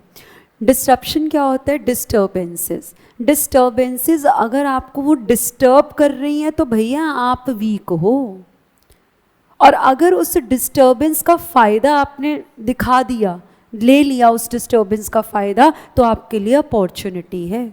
डिस्टर्बेंस बाहर से क्रिएट हुआ, जैसे कोरोना, आपकी देन क्या थी? आपने थोड़ी ना कोरोना जो है फैलाया था, आपने थोड़ी ना कोरोना बनाया था। कोरोना तो कहीं से गिफ्ट में मिला, फैल गया गिफ्ट जल्दी फैलते हैं। तो चाइना ने गिफ्ट में कोरोना आपको दिया, कोरोना हर जगह फैल गया। बेटा जी, कोरोना आने से डिस्टर्बेंस क्रिएट हुआ, डिसरप्शन क्रिएट हुआ, काम लोग नहीं कर पा रहे हैं। अब उस डिस्टर्बेंस के क्रिएट होने से आपके पास दो ऑप्शंस हैं, या तो डर के बैठ जाओ या फिर उससे निपट लो, उससे लड़ लो। तो जिन लोगों ने लड़ लिया वो हो गए क्या? सक्सेसफुल। जो डर गए, बिजनेस बंद हो गए, घर बैठे हैं, आज भी उस लेवल पे काम नहीं कर पा रहे हैं। फॉर एग्जाम्पल आप चेक करो बेटा जी, मूवी हॉल्स बर्बाद हो गए, लेकिन वही Netflix, Amazon prime, Disney Hotstar, online platform तो चल गए। डिस्टर्बेंस तो सबके लिए थी ना। एक चीज बर्बाद, दूसरी चीज बढ़िया। जो लोग काम सिर्फ दुकानों से कर रहे थे, ऑफलाइन चीजें बेच रहे थे, बर्बाद। जो लोग ऑनलाइन पहले से बेच रहे थे या उस वक्त ऑनलाइन चीजें बेचने लग गए, थोड़ा सा संभल गए। डिस्टर्बेंस कोरोना तो जैसा मेरे लिए था वैसा आपके लिए था, सबके लिए था। मैंने क्या किया, कोरोना में देखा, अरे मास्क की अपॉर्चुनिटी है, बनाती हूँ, बेचती हूँ, कमाऊंगी। बिजनेसमैन तो दूसरे के नुकसान में भी अपना फायदा ढूंढेगा। बिजनेस कर रहे हो, चैरिटी नहीं कर रहे हो। तो बिजनेसमैन तो कोरोना के वक्त में भी अपने लिए मुनाफे कमाने की चीजें, तरकीबें वो सोचेगा। टीचर था, ऑफलाइन दुकान बंद हो गई तो यूट्यूब पे ऑनलाइन आ गया। चीज नहीं थी, प्रोजेक्टर नहीं था, लैपटॉप्स टैब्स नहीं थे पढ़ाने के लिए, तो आपको पता है सामने फोन कैमरा रख के हमने वैसे ही व्हाइट बोर्ड के ऊपर पढ़ाना शुरू कर दिया। बहुत सारी चीजें ऐसी हुई। जो नॉन वर्किंग विमेन थी उनके लिए भी एक अपॉर्चुनिटी आ गई, उन्होंने भी नए नए तरह तरह का खाना बना के रेसिपीज अपलोड की, और उस समय कुछ ऐसे वाकई ऐसे शेफ्स निकल के आए जो उसी समय पे ही चले थे ज़्यादा, आज भी चल पड़े। तो हम ये इसको डिस्टर्बेंस कहा जाता है, डिसरप्शन कहा जाता है। जो आपके लिए अपॉर्चुनिटी भी बन सकती है, आपके लिए थ्रेट भी बन सकता है। पर अगर आप में स्ट्रेंथ होगी तो वो आपके लिए अपॉर्चुनिटी बनेगी, अगर आप वीक हो तो वो आपके लिए थ्रेट बनेगा। तो आप में क्या है, इंटरनल क्या मिला, स्ट्रेंथ और वीकनेस, बाहर से क्या मिला, अपॉर्चुनिटी और थ्रेट। एडवाइस करता हूँ, सब लोगों ने आरओ में 1 साल की वारंटी दे रखी है, मैंने कह दी 4 साल की वारंटी दूंगा। अब ये क्या है 4 साल की वारंटी? एक कस्टमर को ये भरोसा हो गया यार मैं आज आरओ लूंगा कैंट का तो 4 साल तक मुझे कोई तकलीफ ही नहीं है, तो ये 4 साल क्या हो गया, डिसरप्शन हो गया। तो आपको कुछ ना कुछ डिसरप्शन क्रिएट करना पड़ेगा उस। इन्होंने क्या किया, 4 साल का पीरियड दे दिया गारंटी वारंटी वाला। अब एक बार आप कैंट खरीदोगे 4 साल तक आप किसी और ब्रांड को खरीदोगे ही नहीं। तो जिनका नहीं बिक रहा माल उनके लिए तो आपने डिस्टर्बेंस क्रिएट कर दी ना, एक लंबे समय की वारंटी देके आपने अपनी तरफ से वैल्यू क्रिएट कर दी, वैल्यू ऐड कर दी। आपका कस्टमर आपसे खुश है, पर आपकी खुशी आपके कॉम्पिटिटर से थोड़ी ना बर्दाश्त होगी, उसके लिए तो आपने डिस्टर्बेंस क्रिएट कर दी। एक बार कैंट आरओ ले लिया, 4 साल तक की छुट्टी, 4 साल तक किसी और का ब्रांड आप खरीदोगे नहीं, डिस्टर्बेंस आपने क्रिएट कर दी। इंडस्ट्री में ये क्या हो सकता है मैं नहीं बता सकता अभी। जब कस्टमर को वैल्यू मिलनी शुरू हो जाएगी तो आप समझ लो आपका काम बिल्कुल बन गया, अब बिजनेस आपका एस्टेब्लिश हो गया। Thank you sir, thank you for so much time of yours.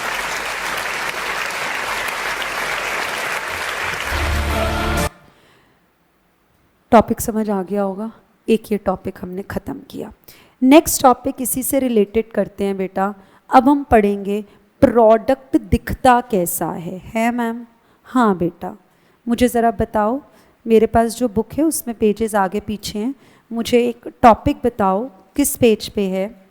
Product के features, product can B tangible, can be intangible, understanding product and industry. Page number बताएंगे एक बार, 40, अच्छा उससे पहले ही था, आइएगा। ये एक छोटा सा टॉपिक करेंगे, बिल्कुल छोटा सा टॉपिक है, इतने टाइम में ख़त्म हो जाएगा जितना हमारे पास टाइम है। सुनिएगा, अब आज का आपका होमवर्क क्या रहेगा, क्योंकि पूरा वैल्यू चेन एनालिसिस ख़त्म हो गया, इसकी लिख कर प्रैक्टिस करोगे। अभी डेली का एक एक टॉपिक लिख लोगे तो मस्त रहेगी कहानी। बाद में जब बर्डन क्रिएट हो जाएगा ना, कुछ नहीं लिखने का मन करेगा, फिर सिर्फ आप ऊपर से ऐसे नजरें, फिर क्या होगा, अभी ध्यान नहीं देंगे ना, मतलब जल्दी जल्दी की ठीक है फटाफट हो जाए, बाद में पढ़ेंगे, बाद में पढ़ेंगे, ये भी हो गया, ये भी हो गया, ये भी हो गया, रिजल्ट आएगा तो ये क्या हो गया, यही होगा। तो वो हरकतें मत होने देना कि ये भी हो गया, वाह वाह ये पेज हो गया, ये भी टेस्ट हो गया, बाद में पढ़ेंगे, बाद में। जब सामने एक्चुअल में वो एग्ज़ाम आएंगे ना तो फिर खुद से पूछना ये हो क्या गया एक्चुअल में, ये हमने किया क्या है अपने साथ। तो मत ऐसी हरकतें करो। If I am giving you time, proper time, कल और आज में 2 क्लासेस में मैंने सिर्फ एक टॉपिक को उठाया है। क्यों? क्योंकि मुझे लर्न भी करवाना है। मैं लर्न ना कराऊँ, मैं सीधा बोलती रहूँ, ना लिखवाऊँ, तो बेटा जी SM to be very honest 20 classes में ओके टाटा बाय बाय करके मैं निकल जाऊँगी। मेरे लिए तो बहुत ही बढ़िया, आपका मुझे नहीं पता, पर मेरे लिए बढ़िया। आपका बैच खत्म होगा तो अगला बैच फटाफट से उठाऊँगी, पर वो हरकतें मुझे करनी नहीं है। आपका फ्यूचर मेरे हाथ में है। इको में अगर ट्रस्ट किया है तो जैसे आज SM में बोल रही हूँ वैसे करके देख लो, कहीं पे प्रॉब्लम नहीं आएगा। तो आज एक ही टॉपिक किया है, आज इसी टॉपिक को घर पे जाके प्लीज़ रिटन प्रैक्टिस करिएगा। जो सुन रहे हो सही चलेंगी बातें, नहीं सुनोगे तो कोई बात नहीं, जनवरी के बाद मई तो आना ही है, साल के बाद साल, तो दिन तो बदलते ही हैं, कैलेंडर तो अपना दिन बदलता ही रहेगा, है ना। तो आप अपने साथ ऐसी हरकतें नहीं करना। Kindly be honest to yourself, practice कर लो। डेली का एक क्वेश्चन लिखना मुझे नहीं लगता बहुत बड़ी बात है। और फिर देखो बेटा, उससे होगा क्या, आप जितना लिखोगे ना आपकी राइटिंग स्पीड बढ़ेगी। ये राइटिंग वाले पेपर में ना यही प्रॉब्लम आता है, मैम पेपर लेंदी बहुत था, तो लेंदी तो होगा ना, पूरी उम्र तो कभी लिख के देखा नहीं है। शुरुआत से लिखते रहोगे ना, नए नए वर्ड्स दिमाग में लर्न होते रहेंगे, नए वर्ड्स, नई वोकैबुलरी, नए लाइंस आपको लर्न होती रहेंगी। कुछ लाइनें, कुछ वर्ड्स आपको हर आंसर में लिखने का मन करेगा और आप लिख के भी आओगे। ऐसे में एक ऐसा सब्जेक्ट है, तो जब तक आप लर्न नहीं करोगे, लिख के प्रैक्टिस नहीं करोगे, चीज़ें नहीं सॉर्ट आउट होने वाली। आप जितना मर्जी मुझसे समझ लो, पेपर नहीं निकलने वाला। आपको लिख के प्रैक्टिस करनी है। डेली का एक सवाल आपको लिखना है। आज का सवाल वैल्यू चेन एनालिसिस। बुक्स मिल जाएंगी जब, तब आपको रजिस्टर्स भी कैरी करने की ज़रूरत नहीं है, मैं ऑलरेडी बता चुकी हूँ। तो अभी जिन रजिस्टर्स में आप लिख रहे हो वहीं पे आप कहीं पे वापस से आज प्रैक्टिस जो है उसी पे लिख कर लीजिएगा। क्लियर है ये बात? चलिएगा आगे। तो आप लोग जब लिखोगे ऑब्वियसली स्पीड भी मेंटेन हो जाएगी आपकी, आपको वो लेंदी वाला प्रॉब्लम नहीं आएगा। एसएम का पेपर आप 1 से सवा घंटे में अगर कर लेते हो, और वो तभी हो पाता है 1 से सवा घंटा, मैंने बहुत कम बोला है, पर ये हो जाता है तब कब, जब आप लोग ऑब्वियसली क्लास से डे 1 से आप कंसिस्टेंट हो। तो बचे हुए टाइम पे देखो बेटा, आप लोगों को एफएम भी करना है, सिर्फ एसएम नहीं है, आपको एफएम के सवाल भी करने हैं। तो टाइम आपको अकॉर्डिंगली मैनेज करना पड़ेगा, कहीं ना कहीं आपको स्पीड मेंटेन करनी पड़ेगी। प्रैक्टिकल में अच्छे हो तो प्रैक्टिकल की स्पीड को बढ़ा लो, थ्योरी में अच्छे हो तो फटाफट से थ्योरी की कहानियाँ लिख के पेपर को साइड में करो। तो मुझे नहीं पता है एफएम का भी आपका क्या चल रहा है, शुरू हुआ है नहीं हुआ, कर रहे हो नहीं कर रहे। फिलहाल के लिए अगर एसएम है तो इसको अभी अपना स्ट्रेंथ बना लो, लिख के एक बार डेली जो है प्रैक्टिस कर लो। एक छोटा सा टॉपिक करते हैं, फिर we'll wind up the class. Online give me a thumbs up, are we clear on this, can we move further? चलो सुनेंगे। कह रहे हैं understanding the business and product. मैंने आपको कल भी बताया था प्रोडक्ट क्या होता है। प्रोडक्ट में गुड्स भी आते हैं और सर्विसेज भी आती हैं। मैं बेटा ये सेल बेच रही हूँ, क्या मैं प्रोडक्ट बेच रही हूँ? क्या ये प्रोडक्ट गुड है या सर्विस? गुड्स है। क्या आप इसको देख सकते हो, छू सकते हो, महसूस कर सकते हो? टैंजिबल। प्रोडक्ट टैंजिबल भी हो सकता है, यानी कि टैंजिबल होगा तो वो गुड्स होंगे। पर बेटा मैं जो पढ़ा रही हूँ, मैं डब्बे में बंद करके कोई चीज़ दे रही हूँ आज आपको? नहीं, मैं सर्विसेज दे रही हूँ। क्या मेरी सर्विसेज को ऐसे आप छू के ऐसे महसूस कर सकते हो? नहीं कर सकते। आप सिर्फ फील कर सकते हो मैं कितना अच्छा या कितना बुरा पढ़ा रही हूँ। सेकंड वाली चीज़ को मैं इग्नोर करती हूँ, मैं कितना अच्छा पढ़ा रही हूँ, ये चीज़ आप फील कर सकते हो।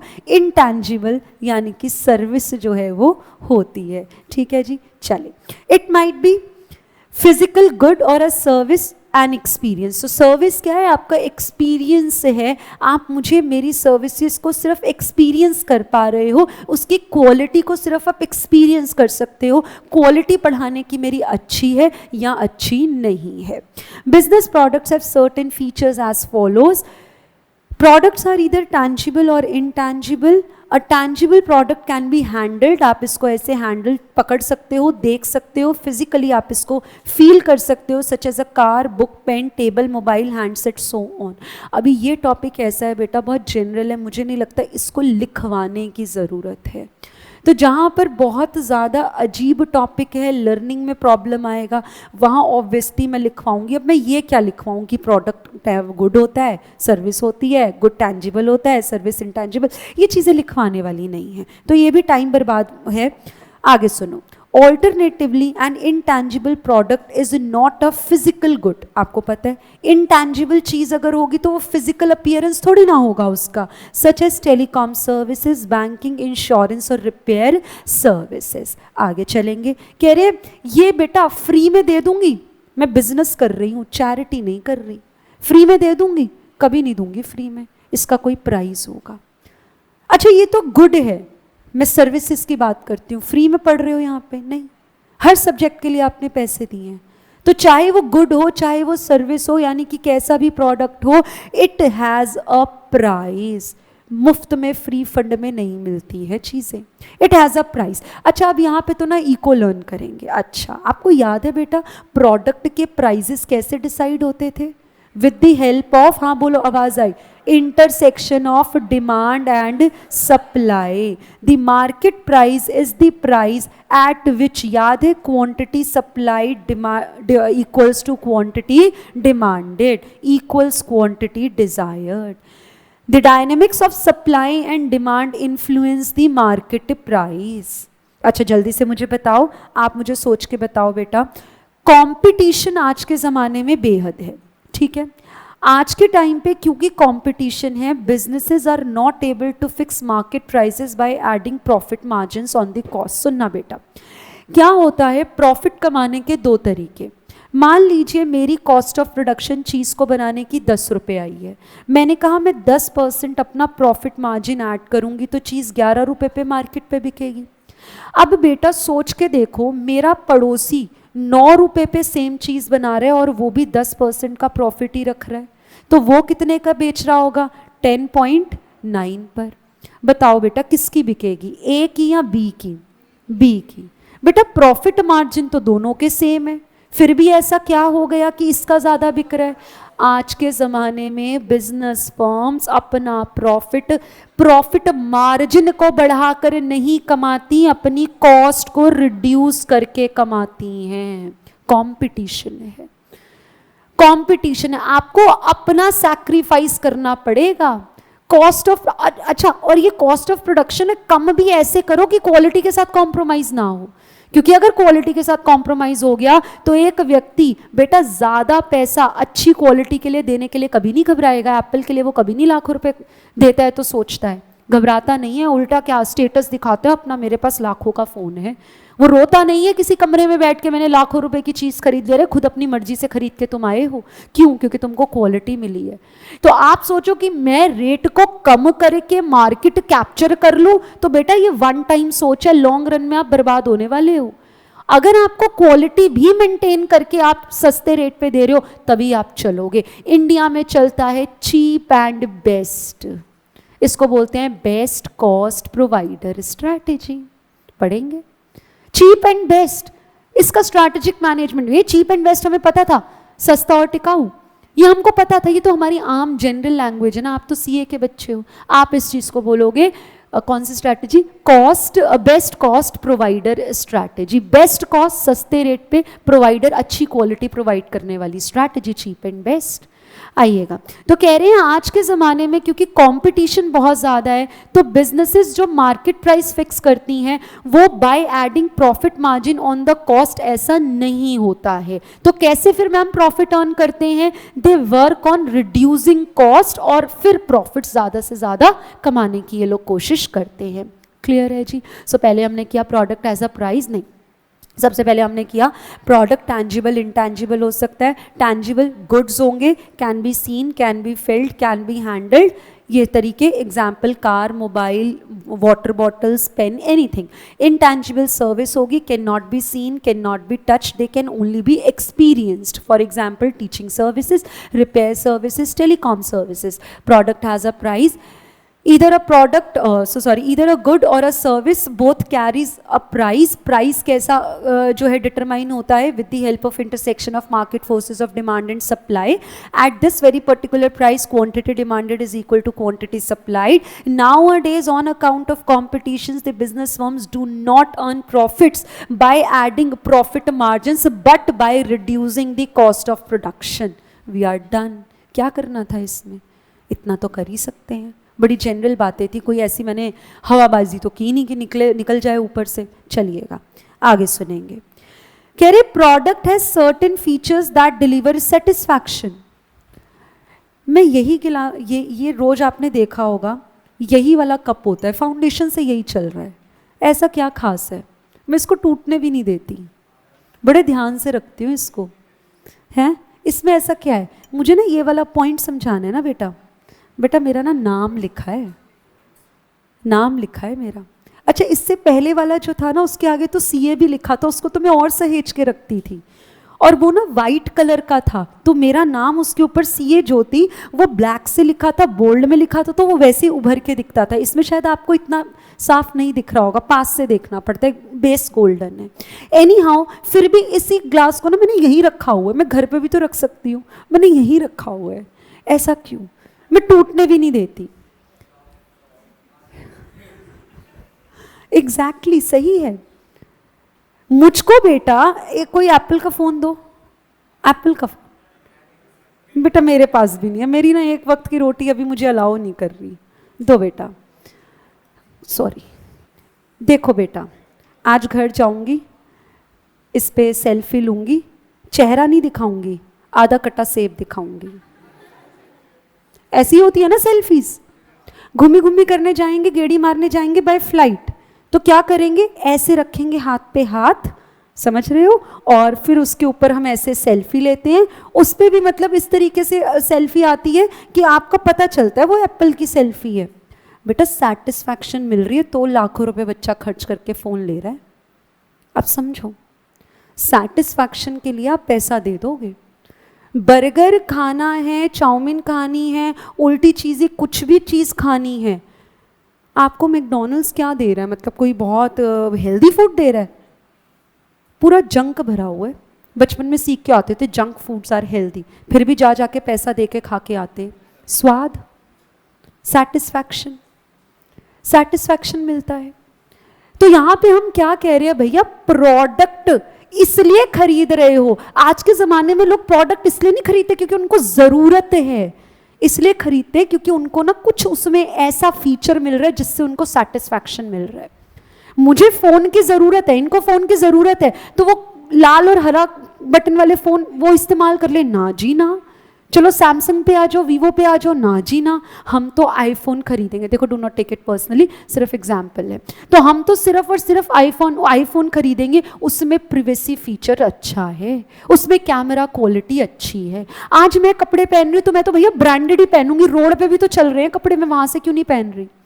अगर अफोर्ड कर सकती हूँ तो मैं तो ब्रांडेड पहनूंगी। ब्रांडेड भी लेके देख लिया, पैंटालून्स का सूट खरीदा, एक बार पहना, सोचा था पैंटालून से बहुत अच्छा चलेगा, ग्रीन कलर का खरीद लिया। ये मैंने हर एग्जाम्पल ना हर बैच में दिया है आपको अवेयर करने के लिए। खरीद लिया सूट, अच्छा खासा रेट देकर आई उस सूट का मैं। भाई साहब पहली बार पहन के पहली बार धोया, वो हरा रंग पता नहीं कौन सा रंग बन गया, उसने रंग छोड़ दिया अपना। आप मुझे सोच के बताओ बेटा, अगर सेलर मुझे पहले ही बता देता कि ये हरकतें होंगी तो मैं खरीदती वो चीज़? कभी नहीं खरीदती। तो एक सेलर अपने प्रोडक्ट में यूनिकनेस ना होते हुए भी कुछ ना कुछ यूनिक जबरदस्ती का डाल देगा। हम जा रहे हैं मम्मा के साथ कोई सूट खरीदने, कोई चीज खरीदने, हम बोलते हैं वो बाजू वाले भैया जी तो इतने का दे रहे हैं, तो वो कहते हैं तुम उन्हीं से खरीद लो। सीधा जवाब, तुम उन्हीं से खरीद लो। और एक काम करना, अपने लिए भी खरीदना, मेरे लिए भी खरीद लेना, तुमसे मैं खरीद लूंगा। ये भी जवाब मिल जाता है आगे से। और क्या अपने आप को कैसे अपने आप को जस्टिफाई करते हैं, जी हमारे कपड़े की क्वालिटी बहुत अच्छी है, आप उनके कपड़ा कुछ और होगा, ऐसा जस्टिफिकेशन देते हैं।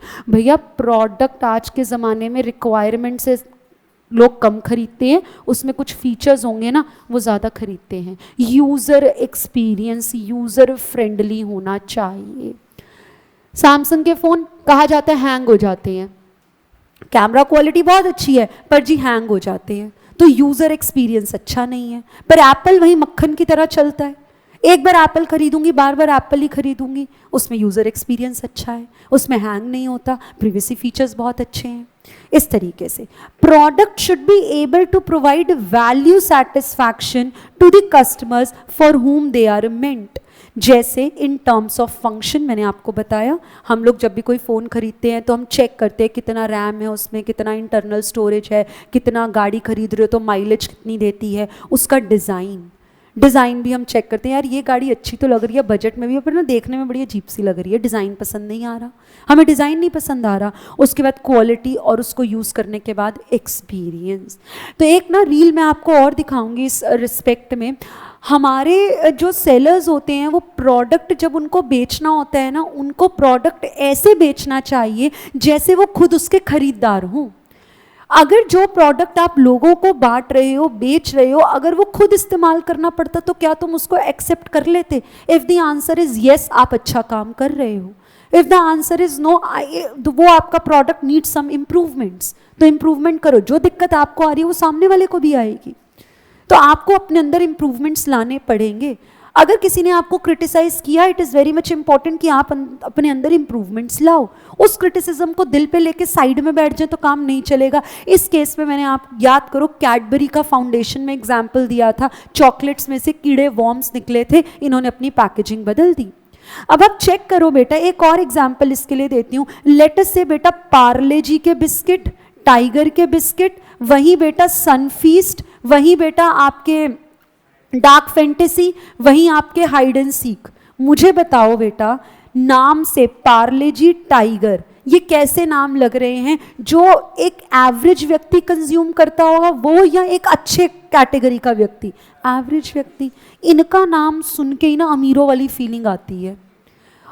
हाइड एंड सीक का तो डब्बा भी खरीद लो तो डब्बा बाहर अलग, एक एक बिस्किट अलग अंदर पैक हुआ है, जैसे पता नहीं सोना निकलेगा अंदर से।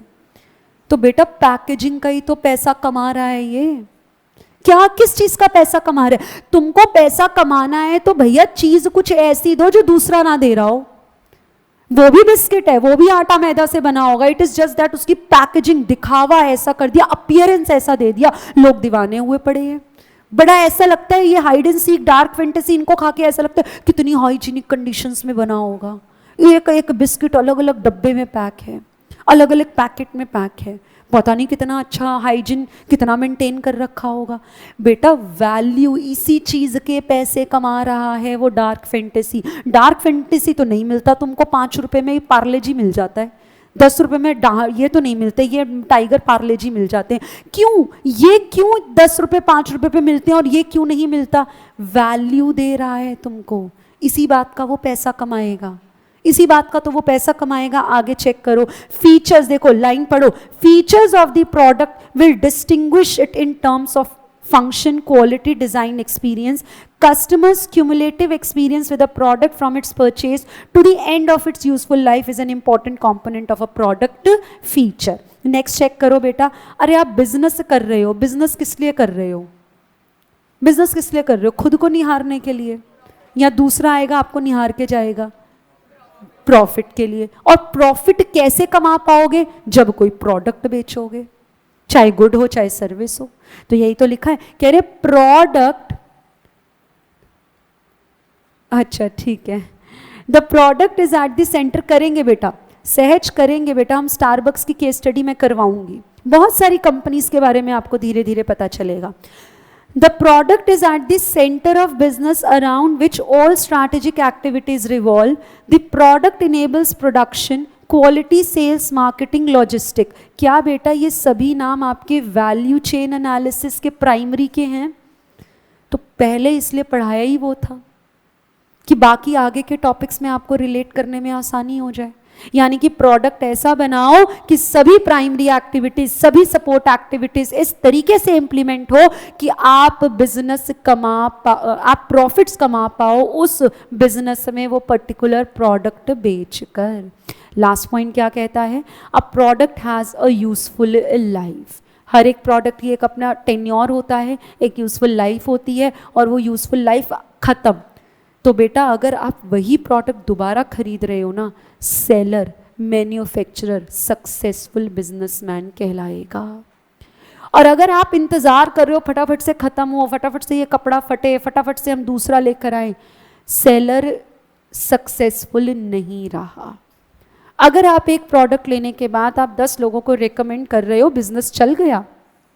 और अगर आप नेगेटिव डी मार्केटिंग कर रहे हो तो प्रोडक्ट फेल है, बिजनेसमैन फेल है। Every product has a usable life after which it must be replaced as well as the life cycle after which it is to be reinvented और may seize to exist.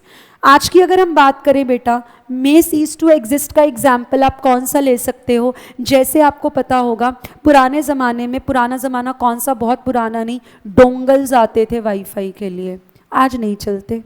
इसके लिए ये वाली market, dongles की market, cease to exist, stop, cease मतलब रुक जाना, आज एग्जिस्ट नहीं करती। आप ना मम्मी पापा से पूछना, उनकी शादी की कैसेट वीसीआर में चलती थी, आज के टाइम पे वीसीआर भी गायब है मार्केट से। Next, after which it is to be reinvented. अगर वो प्रोडक्ट की यूजफुल लाइफ खत्म हो गई, अब आप चेक करो आजकल गाड़ियाँ 15 साल से ऊपर दिल्ली में नहीं चलेंगी। तो अगर आपको उसी गाड़ी से बहुत बेनिफिट मिला, बहुत इन्जॉय किया आपने, उसका यूज़र एक्सपीरियंस बहुत अच्छा है, आप वापस से खरीदोगे। ऐसा थोड़ी ना है कि टाटास की गाड़ियाँ बस एक ही लॉट में एक ही बारी वो वाला डिज़ाइन बनता है, अब दोबारा नहीं बनेगा। लोगों को पसंद आ रहा है तो वो री इन्वेंट, रिप्रोड्यूस भी होता है इस तरीके से। We have observe that the fixed line telephone instruments, याद है आपको वो डब्बे वाले फ़ोन, आज भी MTNL BSNL में लगे हुए हैं, पर घर घर में नहीं लगे हुए, हम लोग मोबाइल फ़ोन्स का इस्तेमाल करते हैं। डोंगल्स ख़त्म हो गए हैं, हम जो है इसका वायर्स के थ्रू जो है वाईफाई कनेक्शन हम लेने की कोशिश जो है वो फाइबर की जो वायर्स होती हैं उनसे हम इस्तेमाल जो है उनका हम करते हैं। तो कह रहे हैं प्रोडक्ट की एक लाइफ होती है, वो ख़त्म हो जाएगी, तो फिर उस प्रोडक्ट को आपको या तो दोबारा से रिप्रोड्यूस करो, री इन्वेंट करो, या फिर उसकी जगह कोई और प्रोडक्ट बेहतर फीचर का लेकर आ जाओ। ठीक है जी, घर जाके इसको प्लीज़ रिवाइज कर लेना। प्रोडक्ट के लिए मैंने क्या बोला, product can either be tangible, intangible. Tangible होगा तो वो गुड होगा, इंटैंजिबल सर्विस होगी। It has a price, market forces of demand and supplies के इंटरसेक्शन से मिलता है। QD QS बराबर होता है इस प्राइस पे। आज के टाइम पे प्राइस कैसे सेट होता है, कॉस्ट ऑफ प्रोडक्शन को कम करके, प्रॉफिट मार्जिन को हम नहीं छेड़ते हैं। प्रोडक्ट ऐसा बनाओ कि यूज़र फ्रेंडली हो, यूज़र एक्सपीरियंस अच्छा हो, सेटिस्फैक्शन क्रिएट करे। बिजनेस अगर हम कर रहे हैं तो प्रोडक्ट को बेचने के लिए कर रहे हैं, प्रॉफिट्स कमाने के लिए कर रहे हैं। प्रॉफिट्स तभी कमाएंगे जब कोई प्रोडक्ट हम बनाएंगे, बेचेंगे। Product can either be service और अ गुड, और it has a useful life. आज का होमवर्क वैल्यू चेन एनालिसिस लिख कर देखना है, प्रोडक्ट्स को इसको पढ़ के देखना है, ओरली इसको लर्न करना है, लिख के वैल्यू चेन एनालिसिस करना है। डन है, कल आपसे मिलेंगे। आज यहाँ पे देखो बात हुई है लाइफ साइकिल की, कल का टॉपिक प्रोडक्ट लाइफ साइकिल रहेगा। पूरा एक पेज का चार्ट बनवाऊंगी, रजिस्टर्स कैरी करना, बुक से लर्न नहीं करेंगे, मैं लिखवाऊंगी। चलिए, thank you so much, all the best, ओम नमः शिवाय। ऑनलाइन कहीं कोई डाउट बेटा, कुछ पूछना चाह रहे हो आप? ऑल डन, ठीक है, done for the day. Can we end the class? Online जल्दी से बताओ बेटा। कल प्रोडक्ट लाइफ साइकिल करेंगे और आई ट्राई उससे रिलेटेड कोई वीडियो होगी कॉन्सेप्ट की तो वो भी ज़रूर आपको दिखाएंगे, ठीक है। टेबल बनवाऊंगी, रजिस्टर्स कैरी करना। चलो जी।